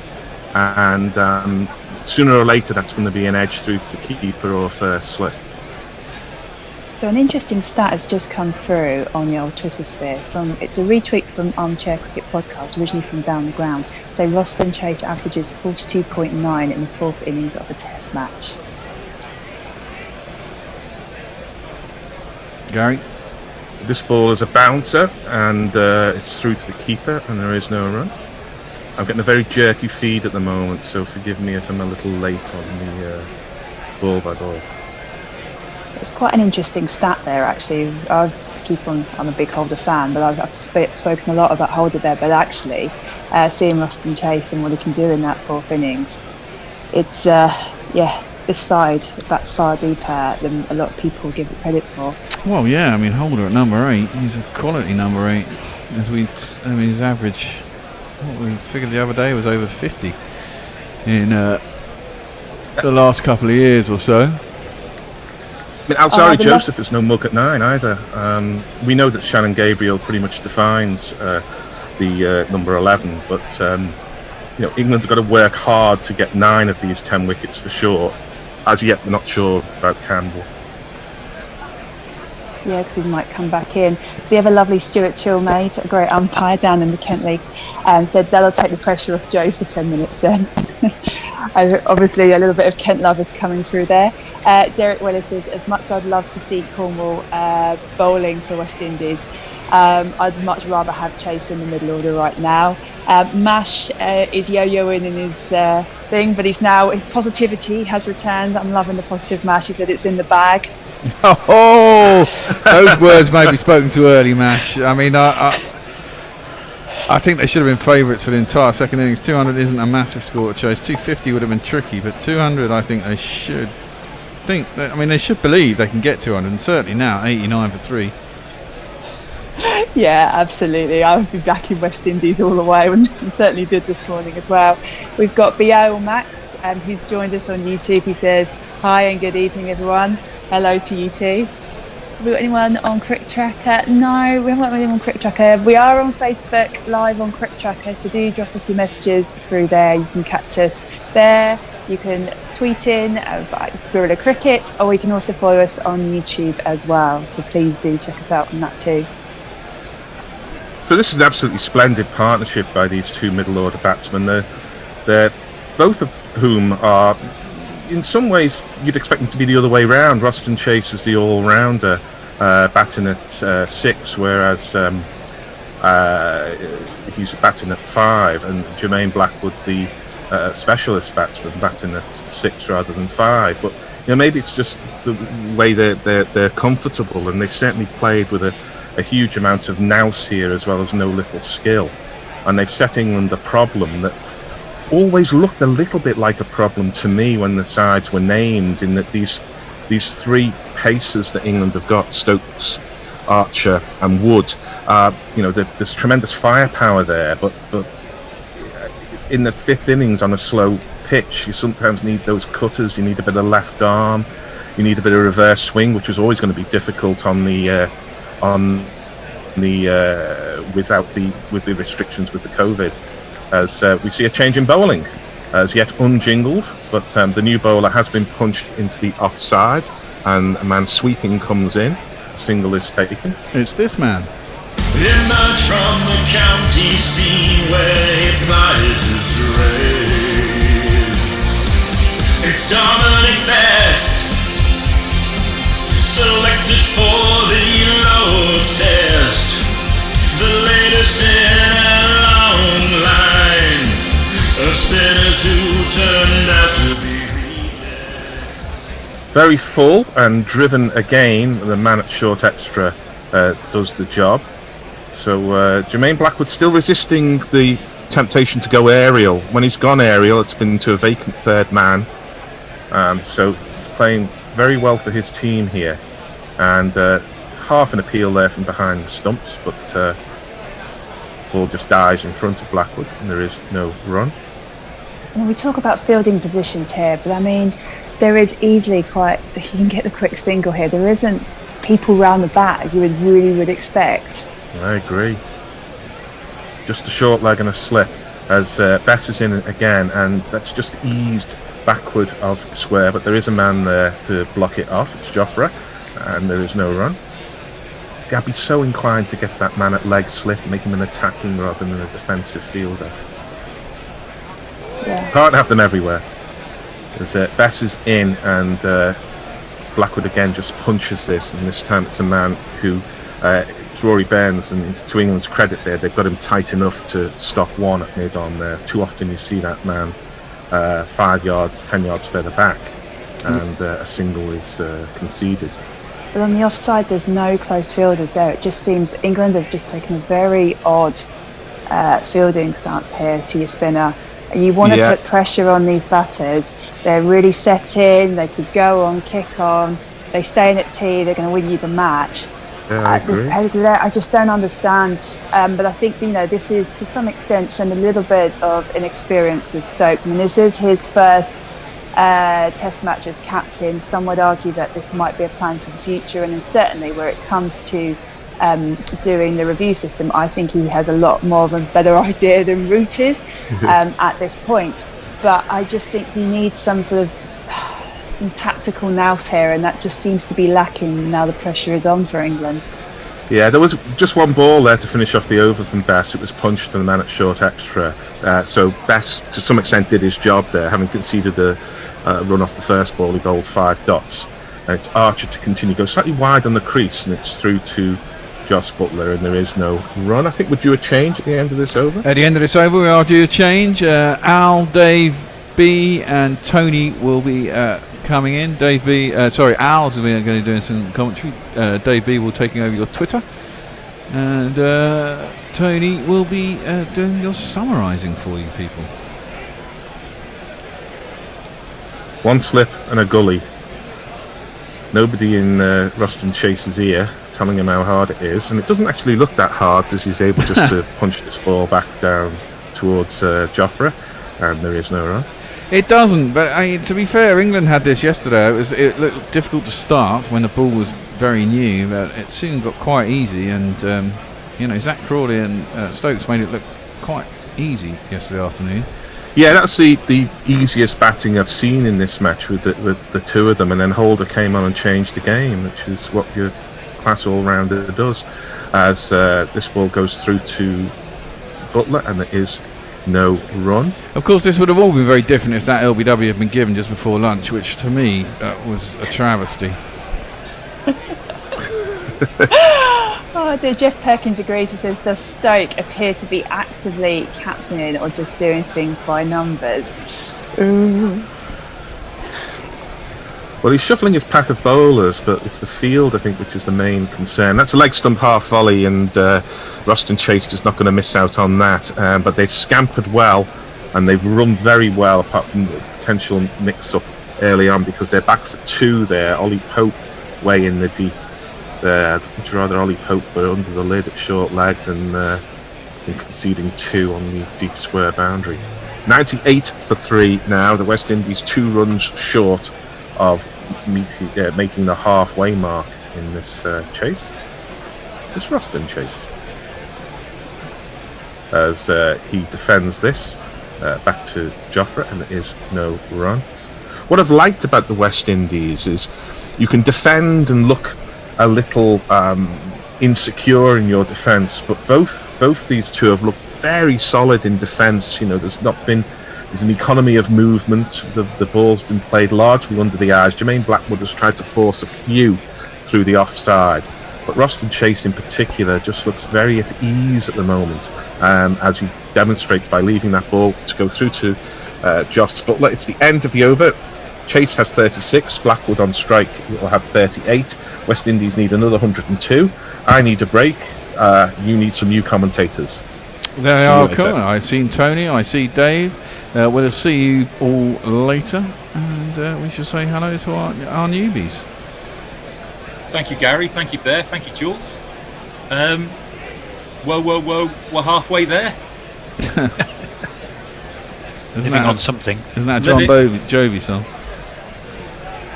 Potentially. Crickviz has moved now. West Indies to 55%, England to 44%, and England look a little bereft to me. A wicket changes everything. A wicket changes everything. As Best comes in for the first ball of the over. Good line just outside of stump, and Blackwood. The ball just dribbles off the thickish outside edge, and there is no run. Best not for 19. This is his 8th over. And he comes in, and that's a short outside off stump, and that is cut away by Blackwood, but there is a deep cover point fielder there, and restricts Blackwood to a single, and he moves on to 39. Royston Chase, the uncomplicated Royston Chase, was that right? Royston the uncomplicated. Royston the uncomplicated, 36 not out off 80 deliveries, and the West Indies 99 for 3. And that's slightly more pitched up towards Chase by Best for this third ball, and it's driven to mid-on. Jimmy Anderson doing the fielding there, and there is no run. Tony, I will bring you in for your thoughts in just a moment, but Best is getting through this over in pretty quick time. And that is more on off stump turning in, and Chase just defends that resolutely back to Best. No run there. West Indies 99 for 3, not 3.5 if you count Campbell's big toe. Chasing 200 to win the Test match. And Best flights that up a little bit more, outside off stump, and a mistimed drive by Chase. Easy for me to say. Goes to mid on, and there is no run. Tony, if I put you in the captain's position. Just at the end after this ball, last ball of the over for Bess, and that is pushed out into the offside field. They do think about taking 2, but the deep cover point fielder comes in, restricts that to a single. West Indies 100 for 3. Tony, what would you be doing at this stage? If I was whom? If I was Ben Stokes? Ben Stokes, sir. Oh, if only I was. Honestly, I think I might attack more. I think starving them is not the answer. I'd be very interested to hear David's views on that in a minute. I'm surprised that they went into lunchtime completely on top. And of course, the Reverend Nigel Walker in his sermon made very clear his point of view on that the review that England didn't get. But I think we've gone a little defensive, and I think that's a little bit disappointing, even though it's only something like 5 runs off the last 3 overs. I noticed David is now wearing... Is that a West Indies cap, David? Good afternoon, David. You're showing the fluidity between nations of a good, honest Vichy Frenchman. He's got his microphone on silent, so he may not be wanting to say anything. Jamaica, Tony. Jamaica. Oh, it's Jamaica, right? Of course it is. I should recognise those colours. You have some time to talk, David, because even before I speak Archer's as a first member ball, of the Blackwood President Blackwood fan club, because he's been really prolific in first-class cricket, and I'm a great believer in, someone's as prolific as Blackwood in first-class cricket, then should be given another chance. He's come back into the team, first time back since 2017, and to me, Al, he's looked the part today. And he was criticised in the first innings for sort of playing back to type, but he's been quite vocal, saying that it's a new Blackwood, and he's learnt to stick around. And I think this innings has been a real gem, because he's put some momentum into the innings, and he's given confidence to Royston Chase, who's now looked a lot more confident since Blackwood's come in to join it. It has been what seems like a completely different string to his bow. The attacking intent is there, but only when it's the appropriate time to be attacking. Tony, you would appreciate this achievement. There's a guy that's been dropped from the Test team. Mm-hmm. He's gone to play first-class cricket, no T20 franchises, just backing up the runs for Jamaica in the first-class tournament 2 years in a row. Got himself back in on merit. I like that sort of story, a comeback through runs in first-class cricket. Yeah, he's dedicated himself to the longer format of the game. I can see that in his figures, David. He averages 33, but recently he's made 68, 59, 98, 38, 81, 76 and 78 for Jamaica. Yeah, so he hasn't really gone on and... No, there was a double century early on in the season, Tony, against Leewoods. that's not in the most recent figures that I'm looking at. So it was earlier on. Archer coming in for the first ball of his over, and that's a leg stump line, and that is fielded at mid-wicket, and there's no run. The reason that we were waxing lyrical about Blackwood, though, there did seem to be a contact lens issue for one of the West Indian batsmen that had reduced one of them to his knees on the floor. But anyone who wears contact lenses knows that even the smallest agitation is incredibly painful. But everything all seems to be back in favour now as Chase takes on the second ball of the over. Short of a length on the hip, Chase looks to turn it away to the leg side, but it only dribbles to mid-wicket again, and there is no run. Yeah, Blackwood got it. Yeah, sorry. Yeah, I can see the 248 now. You're absolutely right, and that was in March, 12th of March. Very last innings. His very last innings. It was a real statement to the selectors to say, you can't leave me out now. 248 in domestic cricket. That's been a long time since a double century's been achieved in first-class cricket in West Indies. Had to be back. Had to be back. And of course, these opportunities that they don't come along very often, with the likes of Hetmeyer being out of the side. As Archer comes in slightly wider of the crease, a Yorker length line, and Chase looks to just dig it away, and it dribbles all the way along the ground to first slip, and there is no run. Well, it's hard to come back in. Yeah, it's hard to come back in, Al, when you've been out of. It's hard to get picked again. Once you've been had a run in the Test team and you go back to county cricket, people don't like going back to you. They would rather get the new kid on the block. So no. I think it's been. I think it's been brave, and also when you're in, you've got to take your chance. And to all intensive purposes, 100 runs remaining notwithstanding, he's doing that. And that's a bouncer, and that is off the gloves and taken by Butler. Archer strikes. Chase is the man to go. 37, an incredibly accurate, fast, nasty bouncer. And just as we were talking about comfort, that comfort is all over. West Indies 100 for 4. I won't look back, 'cause by the time that I do, you'll be gone.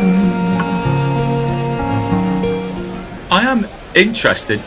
I'm not sure how. It definitely seemed to come off his shoulder. I'm assuming it must have taken some sort of edge to go onto the shoulder. Royston Chase is walking off without referring, so he's obviously felt that he's hit that ball. But Archer, they're giving something that only Archer can give. Well, yeah, that's Joffre at his best, wasn't it? It was. I mean, he just dropped it in just that little bit shorter. It reared up. Roston had, uncomplicated or not, he had no answer to that. It just, like the proverbial kicking horse, and he has to go. No, some of the bounces that we'd seen after lunch had been too high, and that one, it was he played it quite well. If you were talking about self-preservation of his own health, but the ball just ballooned gently up, and Butler was able to make no mistake with the catch. Maybe this is the cometh the hour, cometh Jermaine Blackwood, as David has been lauding him up. That attack that he bludgeoned included Alzari Joseph and Hayden Walsh playing for the Leeward Islands, David. So it wasn't exactly a soft option for him. No, exactly. So yeah, and he's been taking a couple of blows, hasn't he? And already had painkillers. So no, but good innings from Chase though. 37. It's been, it was a good knock. Certainly was. We got our new batsman at the crease. It's our wicket keeper. Sheehan Dulwich.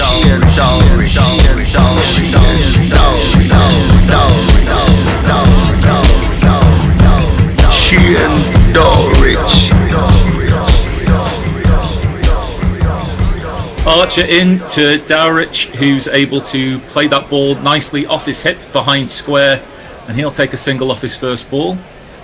Just showing replays here of Archer's dismissal, and that was an incredible bouncer. Just absolutely dead set straight. Nowhere for the moment that Chase had sort of committed to not ducking.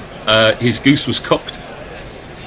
I'll tell you when West Indies' goose was cooked, and that was when Mashal of the Caribbean Cricket Podcast tweeted it's in the bag. I thought, oh no! Every time you Mashal done? switches sides. Do you know what? I It's always- retweeted that just in case he was hoisted by his petard later I on. said, for God's sake, stay on message, Mashal.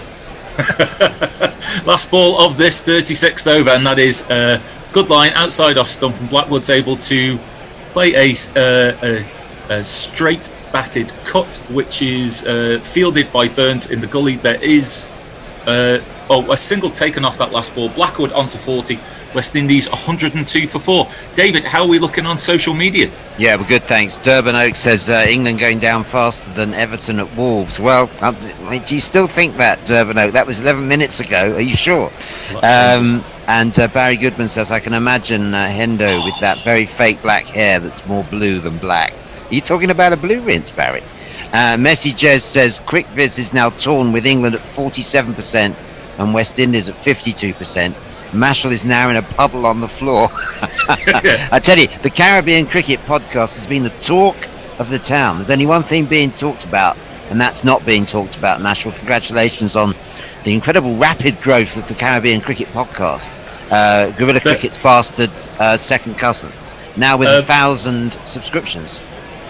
Best in for the first ball of his over. A nice forward defensive shot by Blackwood, and there is no run. As Best comes in for the second ball of the over. Nicely flighted outside off stump, looking for a bit of turn there off the pitch. Blackwood looking to drive and run, but mid-on puts all pay to that. I noticed the short cover point to Blackwood for that last Archer ball. Yep. And Blackwood waits for this and late cuts past Stokes, and that seems like a long and arduous chase for Stokes at this time of the test match. They're able to take 2 off that, just able to give himself a little bit of room from the ball, and just gently guided that down past Stokes. A chanceless shot. West Indies on 104 for 4, Blackwood 42, Dowrich 1 chasing 200.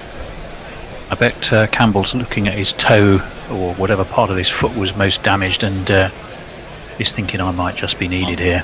Well, and Best slightly wider at the crease, and that is turning but slightly short of a length, and Blackwood looks to whip that ball away through mid-wicket, but it's fielded by a wideish mid-on, and there's no... there's no doubt about it in my mind. He'll come back. Even if you had to carry him out there, I know you're not allowed to run it. He'll definitely be back. Slightly more flighted and pitched up, and that is driven handsomely by Blackwood through extra cover, and that is 4 runs. It's Nissan She. It's Nissan She. If Campbell's had to go for an X-ray with all of the social distancing and releasing of bubbles and things like that, if he's gone for an X-ray, he might not be able to get that. But I think they were saying he was frantically icing it and hasn't gone.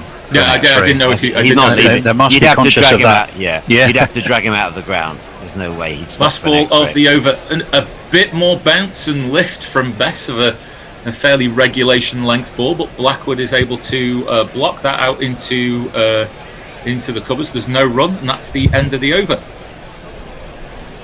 Have we got any more tweets, David? Yes, our Armchair Cricket Podcast. Hello to you guys. Excellent podcast as well.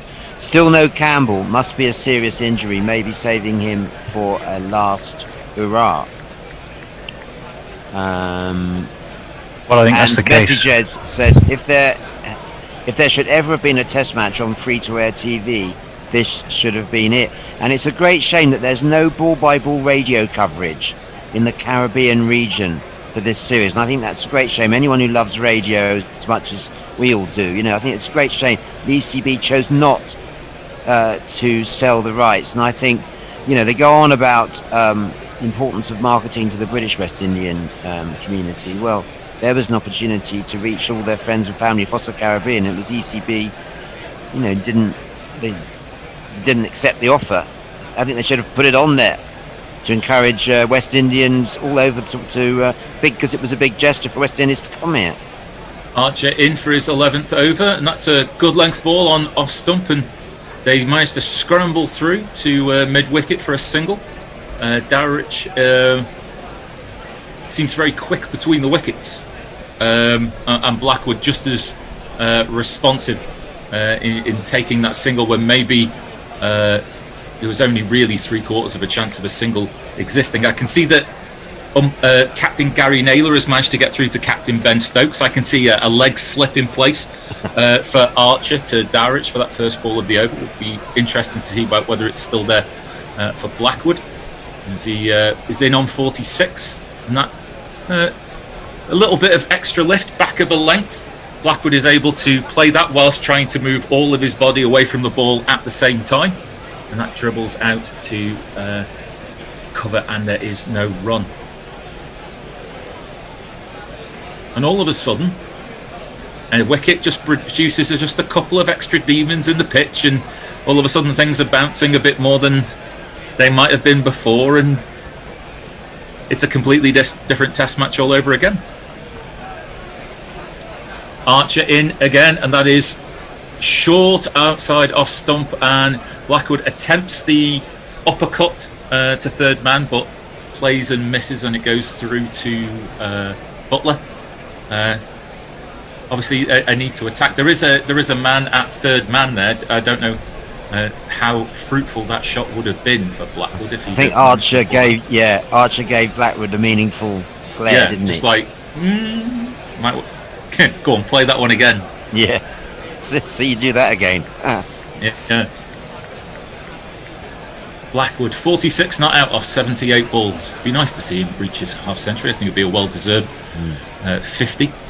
Archer, pick of the bowlers, 3 for 29, 10.3 overs as he comes in, and that is short on leg stump, and Blackwood does all that he can just to fend that out to the leg side field. Archer cleans up his own bowling, and there is no run. Quite a nice little contest developing between Blackwood and Archer.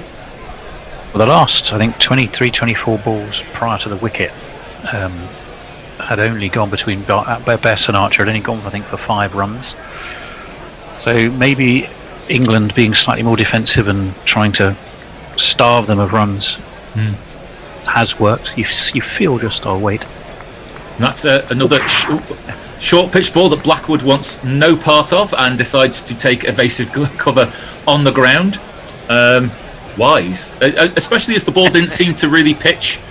Kept a bit low given where it pitched in the wicket. He's done well to get underneath that, to be honest. This is a heroic effort from Blackwood. Yeah, it would have hit him square in the chest, and he's not the tallest of men.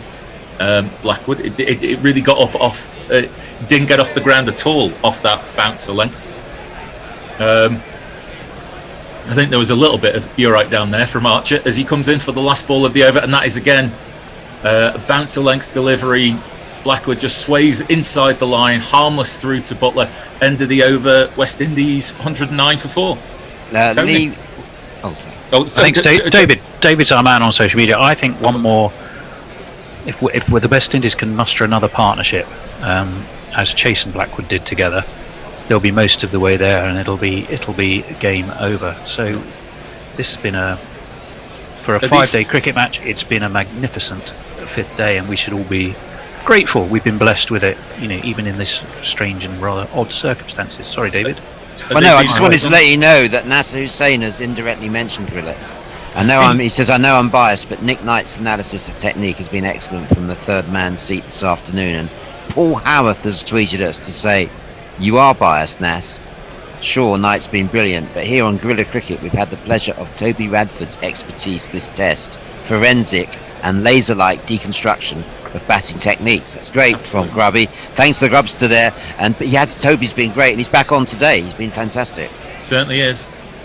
Best 10th over begins with a full-length ball, and there is an appeal for LBW. Seemed to hit him outside the line of off stump. Not quite sure, but there is a congregation of England fielders. Stokes is taking counsel and has gone for a review. I thought I saw an inside edge, but that's... It all just seemed a little bit too far outside of off stump. Best might feel he's owed one. Was that definitely out? I don't know. So, as you might expect from a spinner, no problem with no ball. And that's... Well, it's hit him on the back leg. Doesn't seem to have been we're going to find out about an edge. No edge. Feel like I'm a third umpire. Rolling through to hits. So we're going to go through to Hawkeye.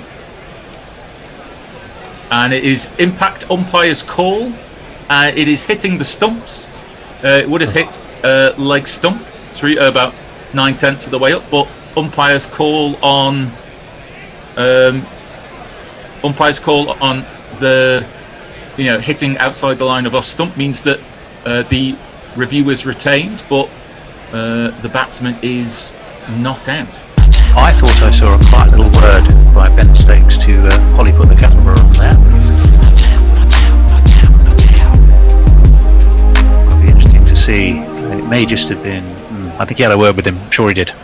And Dowrich looks to drive that ball away through the covers. It's gone slightly backward behind square. I was expecting there to be a fielder there, but it appears that there is not.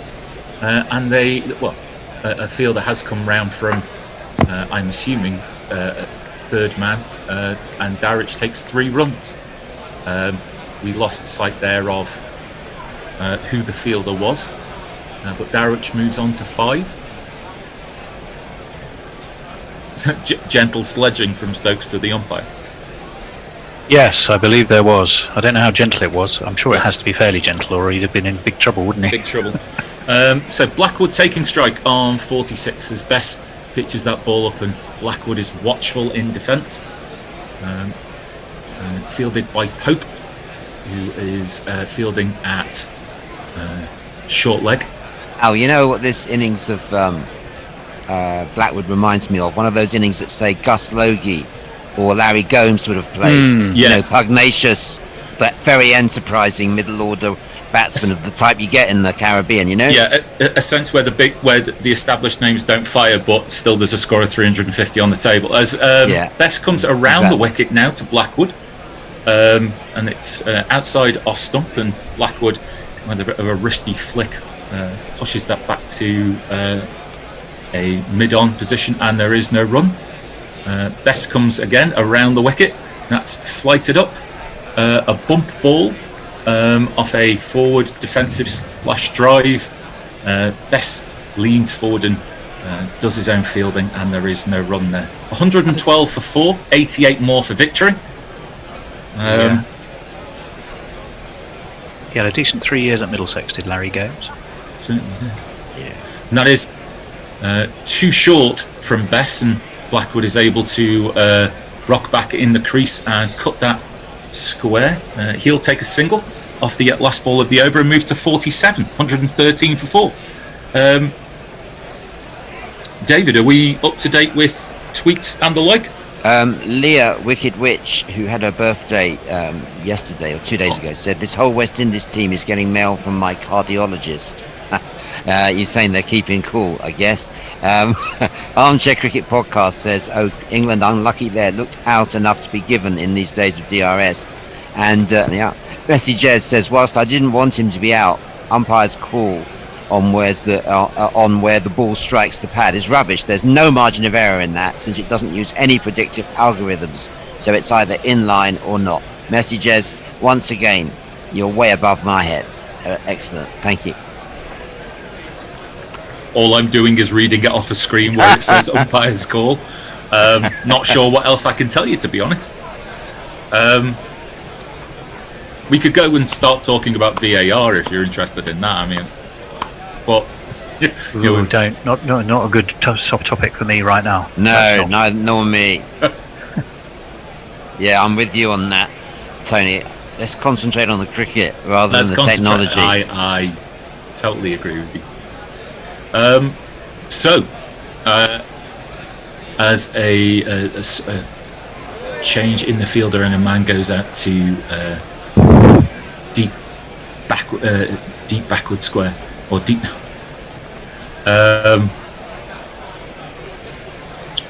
Archer in for his 12th over, and persisting with a line back of a length to Blackwood, trying to push him back maybe a little bit in the crease, but Blackwood able to ride the extra bounce and play a nice defensive shot into the offside field. And there's no run there. He's done okay in both innings, Blackwood. I think he's done more than enough to be able to justify the selection. I didn't like him in the first innings, but this innings is very much to order. Yeah, this is great. Second ball's on his hip. I think that's going to be leg byes.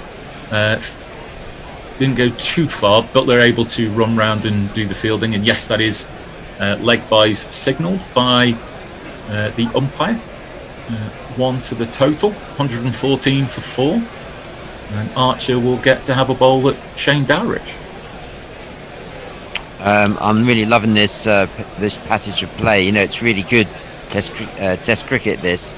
Yeah. And that's the view expressed by Pedro Greaves. Thanks for getting in touch with us, Pedro. Loving this passage of play. He's listening to us in St. Lucia. And Archer has taken the outside edge off a short ball, and Dowrich has edged that to slip. No real... it took his eye completely off the ball, edged that through... Oh, he's reviewed, though. Gone straight to a review. Can't see why You're not getting overexcited yet. So it seemed like a regulation catch for slip, so there's definitely no problem with the front foot. And Dowrich has already started to take his eye off the ball. It's hit his forearm off. He's taken his hand off the bat, and it has hit his forearm and gone through to slip. So it's not his bat hand. It's not hit his bat, but it has hit his arm off. It's his forearm off a hand that's not on the bat. Yeah, it's not out. So that will be not out. I apologise to Dowrich. However, he showed absolutely no technique about being able to play that ball at all. His eye was off the ball halfway down. Not wishing to predict what the next ball is going to look like, but more of the same is probably well and truly in order for Mr. Dowrich as Archer turns and comes in again, and that is and that evades a short leg fielder. Pope in at short leg. Dowrich, more out of his own safety than anything else, takes a single to bring Blackwood onto strike. I thought that was quite a nice little shot, actually. Oh no, it's a decent shot, but I think there's very much an intention of I think you can have the rest of this over, partner. I think he's a tough character. You know, he's a really tough character, Dowrich. It's a different player than the one that came over in 2017. That's what Toby Radford was saying. You know, yeah. He's really improved his game against short ball. And it's Blackwood who's going to take the next ball, and he plays this uppercut shot again. Plays it between second slip and gully, fielded by a wide third man, and he'll take a single and move on to 48. He averages 25 against England, Dowrich. 116 is top score at Kensington Oval. The last tour of England, it was 24 total runs in 6 innings. Yeah, no, he struggled, didn't he? He really did struggle. And he'll face Archer, and that was an attempted Yorker, but it's turned into a full toss. Dowrich flicks that onto the leg side. 4 runs. 2 + 2 is our man. 2 + 2 is our man. Just evidence there of how fine the margins of error are. Archer did not stray too far from what would have been a perfect delivery, but a full toss on leg stump, and Dowrich is able to do the rest. Just really no more than a guide. Didn't really, not too much in the way of extra flourish. Well timed, and it fairly scooted away to the boundary. He was looking for the old 1-2-3, wasn't he? Bouncer, Yorker. No. But he didn't quite get the Yorker right. Nothing wrong with the plan, and Bess has been replaced in the attack. It is the Burnley Express who's going to come in.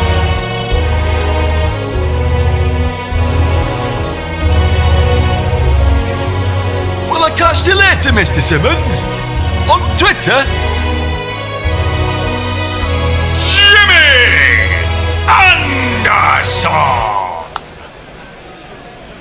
Anderson, 9 overs, 3 maidens, 0 for 18.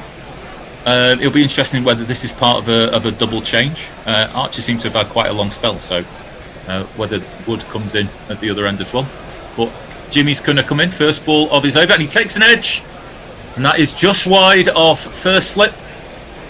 Sibley, I don't think it was a chance. I think it wouldn't have carried. That takes Blackwood 4 runs and on to 52. 1, 2, 3, 4. 50 runs. You're 50 runs. Well done, well done. Well done, well done. 50 runs. You're 50 runs. The job is only just begun. I think that would have evaded second slip as well, but I think so. I think so. Second ball from Anderson, right on line. Blackwood, though, good forward defensive shot, straight back to the bowler. There's no run. I don't think it would have reached second slip. Those 2 shots, the really nice cut kind of thing, like angle bat shot, and then a solid defence straight after it. To me, that's typified this innings from Blackwood. I mean, he's a real battler, isn't he? I mean, he's had to battle his way back into the team, and this is a really pugnacious knock. It may not look pretty when he jumps out of the way of Archer, but he's doing his job. And that's a full-length ball attempted Yorker by Anderson, and half dug out, half driven by Blackwood. It is fielded at mid-on, and there is no run. But I know there's a few overs on the. Sorry, David. I should say I know there's a few overs on the ball now, but not having a second slip to me seems a little negative when you've got your gun pace attacking the West Indies. Don't you think somehow it just feels a little bit overly defensive when you need wickets to win a Test match? I agree. Only 76 to win. As Anderson is in again, and that's on leg stump, and Blackwood's able to whip that ball away, and there is 72. No one else aside, and that is 4 more runs.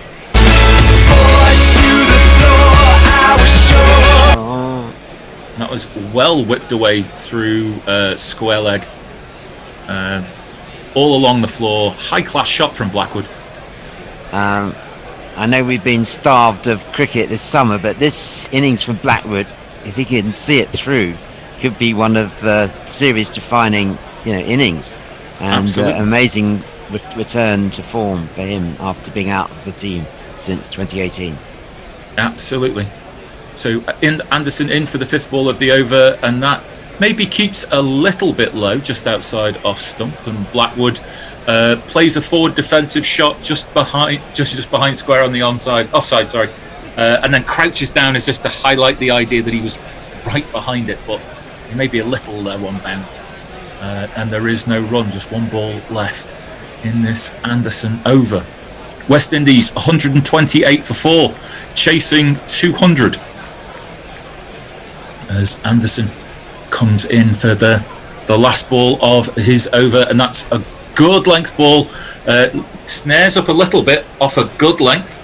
Blackwood takes one hand off the bat, but plays it defensively through to cover, and there is no run, and that's the end of the over. And they're showing some highlights of the 7 fours that Blackwood has hit in his 56, 94 balls he's faced.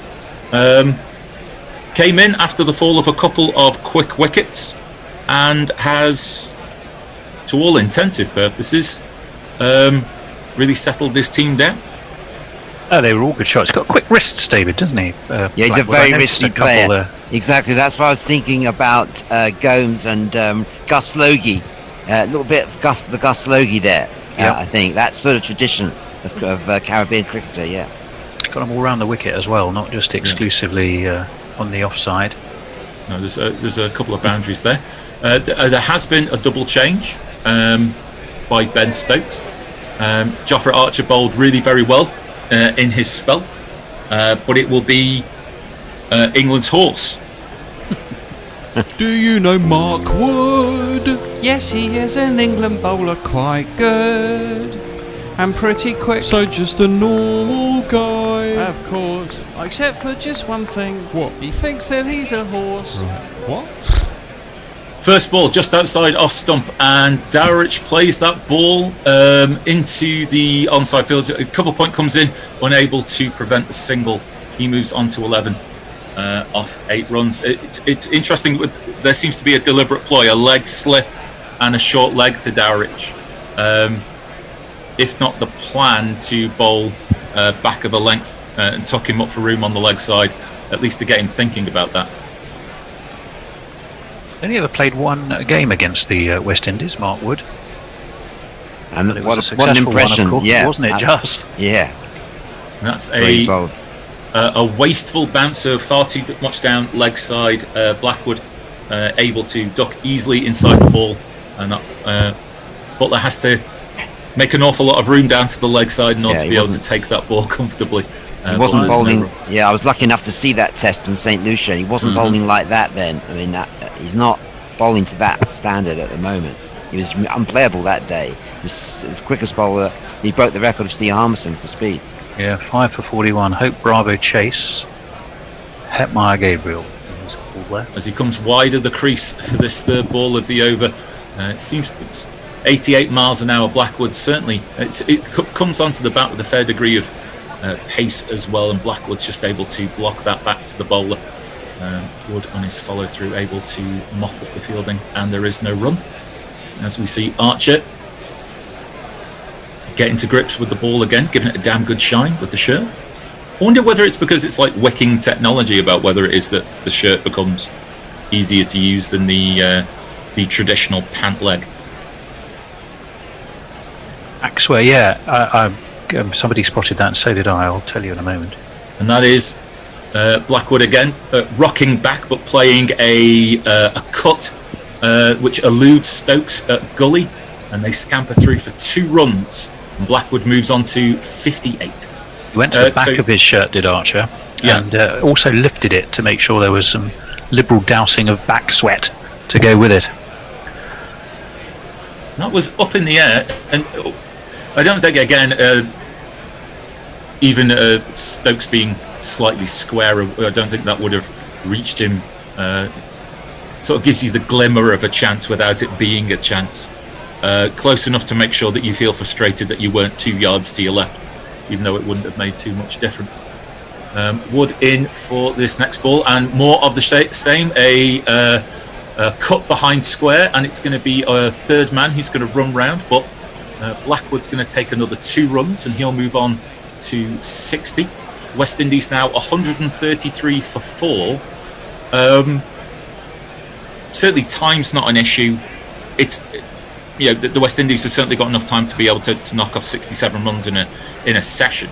Would we say that it's vital that in the next couple of minutes that there's a wicket taken, or did it before tea effectively? Yeah. Well, I would say within 10 minutes either side of tea. As Wood comes in slightly more on a leg stump line, and Blackwood just blocks that ball through mid wicket, and there is a single taken, end of the over. David, how is Twitter responding? Yes, to this? Indeed, Mike. Yes, beginning to be a lot of activity out there. Mike Taylor says 29 free runs after the Chase LBW, plus 9 free runs and counting for the Dowrich Boo Boo.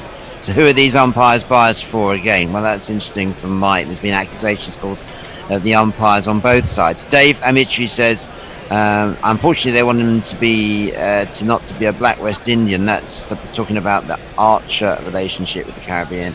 Wow, Archer's in such a mood is a very tough proposition for any batter, but Blackwood looks up for it. So says Armchair Cricket Podcast. Great to have you guys listening to us. Wonderful podcast and Armchair Cricket Podcast. Smokey Dawson says, all on the back of having played very little first-class cricket before that. And Jez Klein says, yes, never thought of it like that before, but you're spot on. That's in response to Dave and Mitri. So I didn't make much sense of that correspondence, but I'm sure it meant a lot to the people who tweeted us. And thanks very much for your tweets. Keep tweeting us. Keep tweeting us. Keep tweeting us. Yeah, even if it's rubbish. Especially if it's rubbish. As Anderson comes in, good length ball just outside off stump. Blackwood blocks the ball back to Anderson, who doesn't pick the ball up, just kicks it away in disgust. He does a lot of things in disgust, doesn't he, Jimmy? Do you think he gets up looking that angry and disappointed with the day, or is it just a certain matter of events? I think his headband's too tight. I think it's squeezing the top of his head. I don't think doesn't look like he's enjoying himself anyway. It doesn't look like he's serious. Comes in for the second ball of his over. Good probing line outside off stump. Blackwood just blocks that ball. Good forward defensive shot, and there is no run. Are you suggesting, Al, that there's like a sort of Johnny Depp aspect to his appearance? I'm just wondering whether there'll be a chance for a haircut between the first and the second tests. I wonder whether these headbands are a flash in the pan, really. Anderson and a gully. Yeah.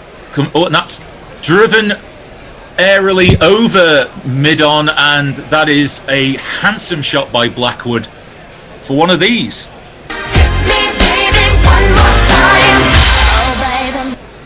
It's the best shot he's played all day. Good stride forward and played the ball on its line and just lofted that with a minimum of fuss over mid-on. I wonder whether Jason Holder thinks that that's a great shot just so close to tee. I mean, it's there to be hit it. Yeah. Especially in a run chase. I think the type of thing he won't be upset at all. Let's see how Anderson responds, and that's angling in, hits Blackwood on the pad, a strangled appeal. Rory Byrne flies in from cover point and does the fielding. More a frustrated cry, I think, from Stokes than anything else. Al, can I just give... Sorry. Yeah, sure. Can I just give a plug for what we're doing at tea time? Absolutely. Everyone stay tuned, because Toby Radford, who was West Indies batting coach until very recently, is going to join us again, and send us your videos of recreational cricket, the return of recreational cricket, any video or still, just send it in and Toby will analyse it free of charge. And that is an in-swinger from Anderson, swung straight from the hand. Blackwood defends that ball just about middle and off stump into the covers, and there is no run. I saw a lovely piece about a local cricket club to us in Liverpool, cricket for the visually impaired, when they were talking about the return of recreational cricket. A fabulous club and fabulous cause. Absolutely. Anderson in for the last ball of the over, and that's down the leg side. Blackwood probably feels an opportunity missed there, and that's the end of the over. I don't know if that's tea. Maybe I'm a little early and premature. We're talking about tea. Dowrich and Blackwood having a chat as WinViz says that we are 67% chance of West Indies win, England at 32%, and those of you holding out for the draw, you have a 1% chance. Oh, there's still 10 minutes left till tea, because they've moved it back to 3:55 because of the lost time on the first day. There I am. I'm trying to get off early, you see, David. That's what it is. You wouldn't want WinViz as your wife or girlfriend, would you? I mean, talk about fickle. Swings whichever way she swings whichever way she feels. Swings with the weather. That's an insight there. An insight into the wild. Like Russian roulette. An insight into the wild and reckless youth of Tony Bishop, I think, more than anything else. You just think, what sort of wife I'm going to wake up with tomorrow? She's been very capricious today. She's been swinging every which way, has WinViz. Fickle indeed. Wood will bowl his 7th over. Dowrich will face.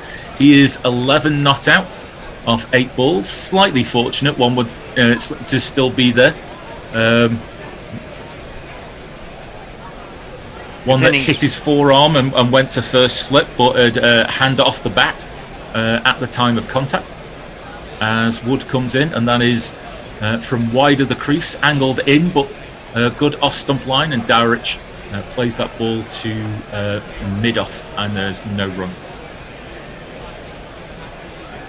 138 for 4, the West Indies. 62 for a well-deserved victory. 6 wickets. Message. Oh, sorry. 6 wickets for England, and a well-deserved victory for England, if that was the case. It's been a well-balanced Test match in every sense of the word. as Wood comes in for the second ball of the over. Short of a length, but doesn't really get up, and Dowrich is able to turn that ball to mid-wicket and take a single. He moves to 12. There is still that sense of unpredictable bounce, although that unpredictable bounce does seem to be of balls that are slightly shorter in length. There's been a couple in the last sort of 20 minutes or so that really should have got up a little further, but have been able to have played off the hip. Bit of a bat issue, I think, for Dowrich at the moment. He took a knock on the bottom there. He does average against England over 55, remember.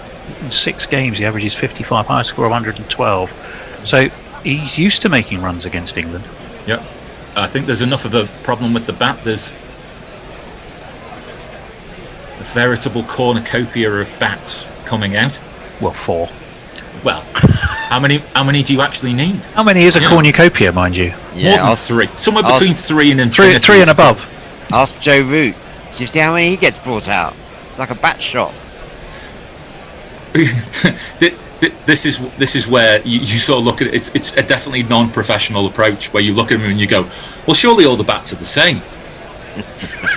And you'd be like, no, not at all. I presume an unofficial bat shop would be a pirate bat shop. Like one of our listeners. Blackwood seems to have an implement of his liking. I don't know. Do you believe in lucky bats and things like that? Have one taken it and have it repaired and the like?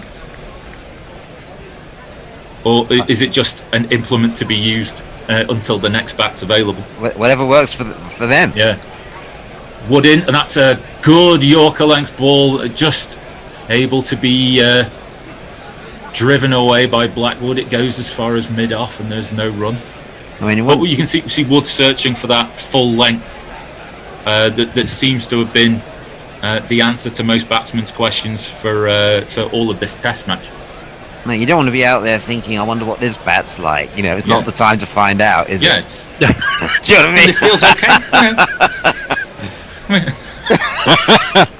You reckon they've all been pre-knocked in then, of course? Must be, as that is on Blackwood's hip. Wood, a howl of frustration from Wood as maybe that comes off glove onto hip. But there is no short fielder there to be able to take a catch. But there is no run as mid-wicket comes in to do the honours. Yeah, there is a sort of sweet spot, isn't there, to be found there on every bat. To use another anatomical metaphor, another sweet spot on the bat. Each bat is different.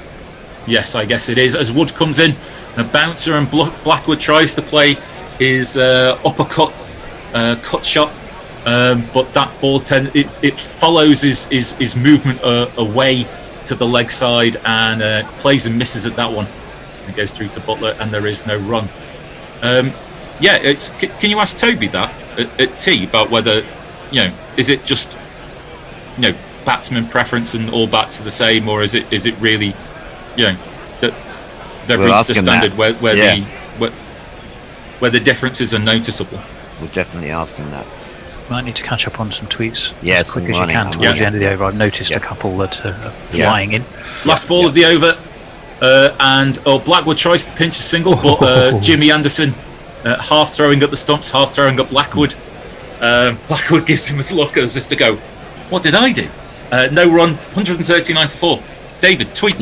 Yes, Elixir of Azazai says, prediction, Shannon Gabriel to finish this match with a magnificent slog across the line. Wouldn't that be great? Jess Klein to say, but as Messi Jess says, where it hits the pad is a fact. There's no margin of error on only slightly hitting the bat when caught behind. And also Samir says, Major Percy Flage says, cricket Twitter, full knobs like this with a million opinions but zero facts or understanding of the game. Drives me mad. I'm not sure you're saying about Major. You sound angry. And Roger McCann says, the Burns reprieve in the first over of the match was worth 30. Lee Wickedwitch says, well, England are obviously doomed, as West Indies still have numbers 1 and 13 of the ICC all-rounder rankings to come in. Well, I know who's number 1, so number 13. Who is that? I should know that. number 1 being Jason Holder. We'll still got John Campbell to come back in. And 13, remarkably, is Kemar Roach. Thanks very much, Knackle. Wow. Knackle's encyclopedic knowledge there. Kemar Roach, number 13 on the ICC all-rounder list, so he's still to come, as is the number 1, which is Jason Holder. And, of course, John Campbell to return as well. As necessary. As necessary. To be determined. Have I got time for one more? Time for one more, I think. Yeah, well, Paul Anderson's Mitchell playing said, with this field. Yeah, Paul Mitchell says, sadly, far too many people, whatever Archer does, will never win them over. I suspect racism plays a huge part in their negative opinions. Listen in for the first ball of his over. Good line on off stump. Dowrich with a solid forward defensive shot, and there's no run. I think he's been by far and away the best of the bowlers in this innings anyway. This innings he has. He was disappointing in the first innings because I think he, as with Wood, they were just, for that wicket, they just seem to be dropping the ball that little bit too short. They seem to have got their length right this time, and when he's gone for a short one, it's been a slightly fuller short one, as it were, and it's reared up. Anderson in, and that is a swing and a miss by Dowrich. It was a slightly wider delivery, good length ball. Dowrich not really committed to the drive, and kind of shows as he plays all around that one. Again, I think I'm not sure. I mean, there was such a build-up about what Archer was going to be like. I don't think anyone could have met those expectations when he first came into the side. All that I know is that when we talk about him, we talk about what he does on the field. As Anderson comes in for the third ball of the over, and that is slightly back of the length, and Dowrich plays that ball to gully, and there is no run. I think there's going to be obviously questions about who plays in the next test, whether it's a rotation thing, whether it's a form thing, who can say? But win or lose, there's too many batsmen. Too many bowlers and not enough spaces. There's got to be a good bowler who's going to miss out at some point in time. As Anderson comes in, good forward defensive shot to a good length ball outside off stump. Once again, send us your videos, everyone, or stills of playing cricket. Doesn't have to be from this year, but just to celebrate return, because Toby Radford's going to have a look at them. We've got great ones come to us from Wolvercote Cricket Club, so I hope you guys are listening, because there's going to Did you do this for free, David? Toby? £25 a throw. For the obviously slightly more if you're Andrew Strauss. if you're hoping to do a deal with you that's not just about an hourly rate. Straussy needs it though. As a ball keeps low to a good length ball, and it takes the outside edge of Dowrich's bat, and Burns is after it from the gully. He manages to take the ball in just outside the boundary sponge, but good running from the West Indian batsman. They'll take 3. Dowrich moves on to 15, and the West Indian total 142 for 4, 58 more for victory. From an English point of view, 6 wickets still left to take, or 5.5 wickets left to take, depending on the fitness of John Campbell's toes. He'll be back. Don't worry about that. He may not need to be. Might not need to be at the moment. Might not need to be. I'm sure if he needs to be, he'll be back. And Blackwood to face the last ball of this Anderson over, and that is on leg stump, and Blackwood's able to flick that ball away down to deep backward square. I thought he'd flicked that away. This looks like that's going to be leg byes. So Blackwood will stay on 65, but the West Indian total is 143 for 4.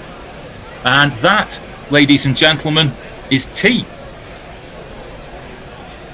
And wind is, I have to tell you, 66% in the West Indies' favour now. 108 runs in that last session for the fall of only 1 wicket. That wicket of Royston Chase, who fell to an absolute snorter of a bouncer by Jofra Archer. But currently, Blackwood is leading his side to victory. We'd better leave Dave to press on, hadn't we, very quickly, because you've only got a limited amount of time at tea. Yep. So we will take our leave. Is Toby with us? Yes, he is indeed. He is, absolutely, yeah. In which case, Yeah. David, Toby, it is all over to you. Thank you very much indeed, Tony, and thank you to Al. Who took us through the last session on Ball by Ball. Yeah, Toby's back. Toby Radford. We've really enjoyed your insights this time every day at tea. Toby, you must be, as the West Indies batting coach until quite recently, and you've grown up with these guys. How do you feel about the situation at the moment? Quite happy, I imagine. Very happy. I think they've played really well. I'm pleased for Jermaine Blackwood, because I think, as it was said earlier today, he's been in and out of the team. He's gone through some difficult patches. So I'd love him to get a big score now and see the team home. He's playing very well at the moment. I mean, he is playing well. I was drawing comparisons with a sort of, nuggety kind of Gus Logie type innings, from someone who's maybe not the tallest cricketer, maybe not the flashiest, but he's been really combative, hasn't he? He has, and really wristy. He is. He's a very aggressive player, and I think you saw in the first innings, occasionally he can be a bit reckless. So for him, it's holding himself back on the reins a little bit and just being a bit selective about the ones he wants to go after. But, touch wood, so far he's played really, really well, and he's holding it together. And it was a good partnership with him and Chase. Really good partnership. I mean, and of course, Dowrich, survived that scare review. He's still there, and Jason Holder still to come. Jason Holder to come, and then you start to get a little bit more towards the bowler. So ideally you don't want to let it get down there. Otherwise, it's memories of Headingley 2017, where you're sort of edging close to the mark. Still 60 runs to get. And as you know, Dave, in international cricket, you can lose one wicket and 2 or 3 can go very, very quickly. Guys coming in from the dressing room cold, guys bowling 80, 90 mile an hour, then. You've got to be on it straight away. So you lose one wicket, can very easily be 2 or 3, back to back. So you never get carried away. You've got to keep pushing on. Yeah, certainly have. And do you think John Campbell will come back? Because I imagine I've heard that he's got his, he will come back if required type thing. I'm sure he'd want to get back in there, and he's an opening batter, so whatever pace, England will come back. I'm sure with Archer and Wood again for another burst, he's the guy you want. He's an opening bat, so he's used to facing it. So he got an absolute snorter early on. I thought England bowled really well with the new ball, excellent, straight on the money. They obviously decided, it's a last day pitch. They're going to bowl as straight as possible, hoping that you'll get a bit of variable bounce. And they were really very accurate up front. And to knock West Indies, 30 odd for 3, put them under huge pressure. And if Blackwood and Chase hadn't played the way they had, we wouldn't be in this position.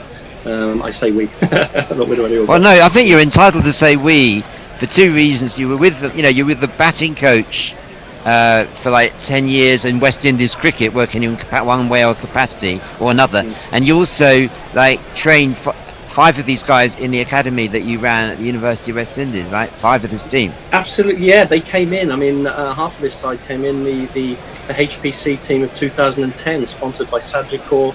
It was the best sort of 12 players from around the islands, and it was my job to put a program together and then deliver that program to these guys. So yeah, 19-year-old Jason Holder, he was still 6'6" then. Shannon Gabriel, who was still quick but a bit raw, a little bit wayward, not the quality bowler he is today. And Shane Dowrich, Shamal Brooks and Bonner, who's 12th man in this game, I think. So yeah, good group of these, and it's lovely to see 10 years down the line that they potentially could win another Test match against England. Well, it's looking on the cards, because of course what you complete the story at Headingley in 2017, obviously West Indies did get there, and I think the statistic interesting one is that West Indies have never failed to win in a situation where they need 200 or less in the 4th innings. Yeah. So it's an interesting statistic that, and suggests that they're going to fight it all the way. If it means Kemar Roach having to eke out a few runs down the order, then everyone will do their bit, won't they? Well, he can definitely hold a bat, and he's done it many times low down. Alzari Joseph is no mud. I mean, if you bowl full to Alzari Joseph, you can quite easily go back over your head or over long on and long off. So, he's done that before. Shannon's probably the only one that you don't really want to get it down to Shannon, bless him. But, any of the others before, very capable of knocking 20 or 30 runs off if that's what's needed when they come in.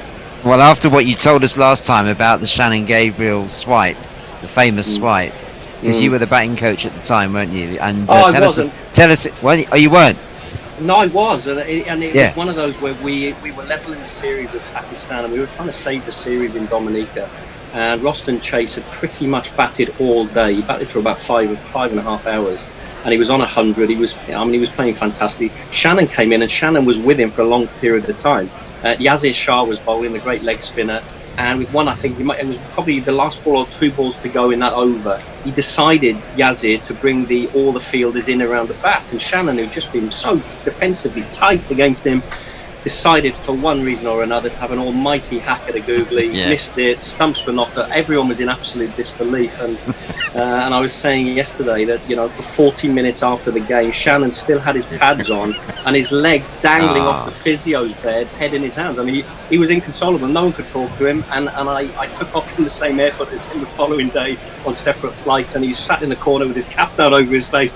I mean, it really sort of hit him for a few days, I think. It was a shame. And we played so well that day to save that series. And, you lose it with one sort of, grain fade. But these things happen in sport, don't they? Pressure gets to people at funny times, and you make these little mistakes, or big mistakes.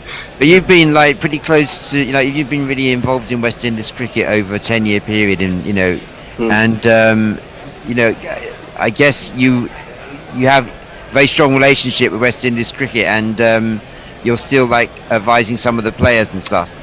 I am, yes, I am. I work very closely with them. Funnily enough, I've been doing some stuff with Jermaine Blackwood on my batting booth. He's been sending me videos over the last few months, and then I've been in touch with him on various things he's been doing. Jason Holder actually from Manchester, last week when they were in their little bubble, sent me some of his footage at 4:30 in the morning. Said, mate, I don't feeling great, Nick, can you have a look and give me a few thoughts on it? So I'm still very close to them because I've travelled with them, I've grown up with them. As I say, I'm going to talk them 10 years ago on the academy, so I've kind of come through with a lot of these guys. So it's lovely to see, and I hope they get another win. But it always surprises me when people don't always take them seriously, because if you look over the last couple of series, I mean, we lost the series here 2-1 in 2017, and then last year we won 2-1. So we've won 3 of the last 4 or 5 Test matches we've played them. So you've always got to take the West Indies seriously. An outstanding bowling attack. Clearly, it's the better part of the game. But there are good batters in here who have delivered before, and as you're seeing, are very capable of delivering. So you can never take this West Indies side lightly. In the significance of this victory, if it were to happen today, means that obviously England would need then to win the next 2 to regain the Wisden Trophy. Absolutely, because as you say, I mean, we're holding it. It was our job to come here and keep it. But I think if we do win today and go 1-0 up, I mean, I know the mentality of these guys. They want to win the next one as well. They won't suddenly go defensive. It's not the way they play their cricket. They'll want to try and get another win. But I feel that the game plans and the confidence with some of these players now, having beaten England a couple of times, I don't think they fear them. And I've said this before, they respect England, but I don't think they'll fear them because they have had the edge over 1 or 2 players, and I'm sure there's 1 or 2 batters in that England side, who see Shannon Gabriel as tough opposition, and Roach against the left-handers, and clearly Jason here, where there was a bit in the wicket. I mean, he's a great bowler, hitting length and just getting the ball to nibble enough both ways and make batting very, very difficult if there's something in the pitch. Well, Toby, you don't just deal with the elite of the cricketing world. You also, through your kind of new online batting den, you also sort of deal with more of the village cricketer, or like the second and third rate, or maybe even 4th or 5th rate cricketer. Yeah, basically I set up, I mean, it was something I was doing when I was still in the role with the Windies, was in between tours. I was living in Cardiff, and for me to keep in touch with the players and keep their development going, they would send videos of themselves batting in the net on WhatsApp, so it was very easy. Footage would come across, I'd analyse it, have my thoughts, probably do a few diagrams on their play, send them back, have a chat with them. And the guys found it really useful, and then when we met up, they'd obviously worked on the areas that we've discussed. And when lockdown started here, 3 or 4 months ago, it suddenly dawned on me that this may be a way of players of any ability, anywhere in the world, accessing the same type of coaching and feedback. So I've been getting videos in, people uploading 5 minutes of their footage, and I'm getting them in, as I say, from India, Australia, the Caribbean, and then I will send that feedback back and thoughts on how they can improve their game. So it's working pretty well, really. Well, I'll tell you something. You did wonders for my game when you analysed those stills and told me, and you said, concentrate on your tennis.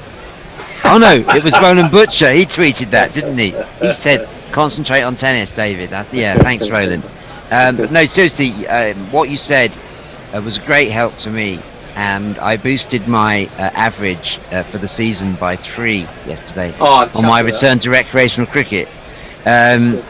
Wolvercote Cricket Club, they've sent in video and footage. Wolvercote, one of the best clubs in Oxfordshire, one of the friendliest clubs. They've got Colts teams, they've got great young talent coming through. They put out 3 teams on a Saturday. Yeah. And there's been a dispute about whether that LBW decision was out. I sent you the footage and the still from that. But more importantly, they want to know about the technique of the batsman and what you thought of the batting that you saw. Yeah. I mean, you're used to being at you're used to being at the absolute peak of the professional game. So I don't want you to pass judgment. And I know that there was a technical issue which we're working on at the moment. I'll see if I can send you the image again. The footage you sent through, David, plays for about 2 seconds. I don't see anything. So right. if you could send it. I understand. You're being very, very tactful. I understand no, I'm not, entirely. I can't no, play I know. It. No, I know. There's when you say you do like village cricketers, you're saying there's a standard which I'm not prepared to go below. No, that's not at all. No, I coached you, so I'm happy to go to any level. No, I'm joking. No, it was a really good bowler called Toby, who was bowling yesterday, had an LBW shout turned down, and the footage has emerged, so that sheds some new light, on the decision. But no, Toby still reckons that should have been given out, and I've had a look at the footage, and I was going to say to you, I think this is out. Like, I think it's going to hit. I think it's going to hit all 3. Well, I'll definitely have a look at it too. Yeah, but I don't want to put words into your mouth. Well, I can't because I can't see it. I can't see it. Now, did you get the still of not Fred's mate Stan playing that shot? I'll send that one back to you. I think the official censor might have stopped that one from being sent to you. It was a bit of a swipe, I thought, but I'll send you the still. So, what type of range of people have you had to deal with? Seriously. Honestly, I've had a real mix. I've had academy players, I've had county players, I've had international players, I've had club players, a real mix. And to be honest, that was the idea of it. And I tried to set it at a cost that I thought would be very fair. £25, 5 minutes of footage, and then I take my time, obviously, to send back. And it's stills, but there's diagrams on stills, and then written, summary that goes with it, sort of breaking down the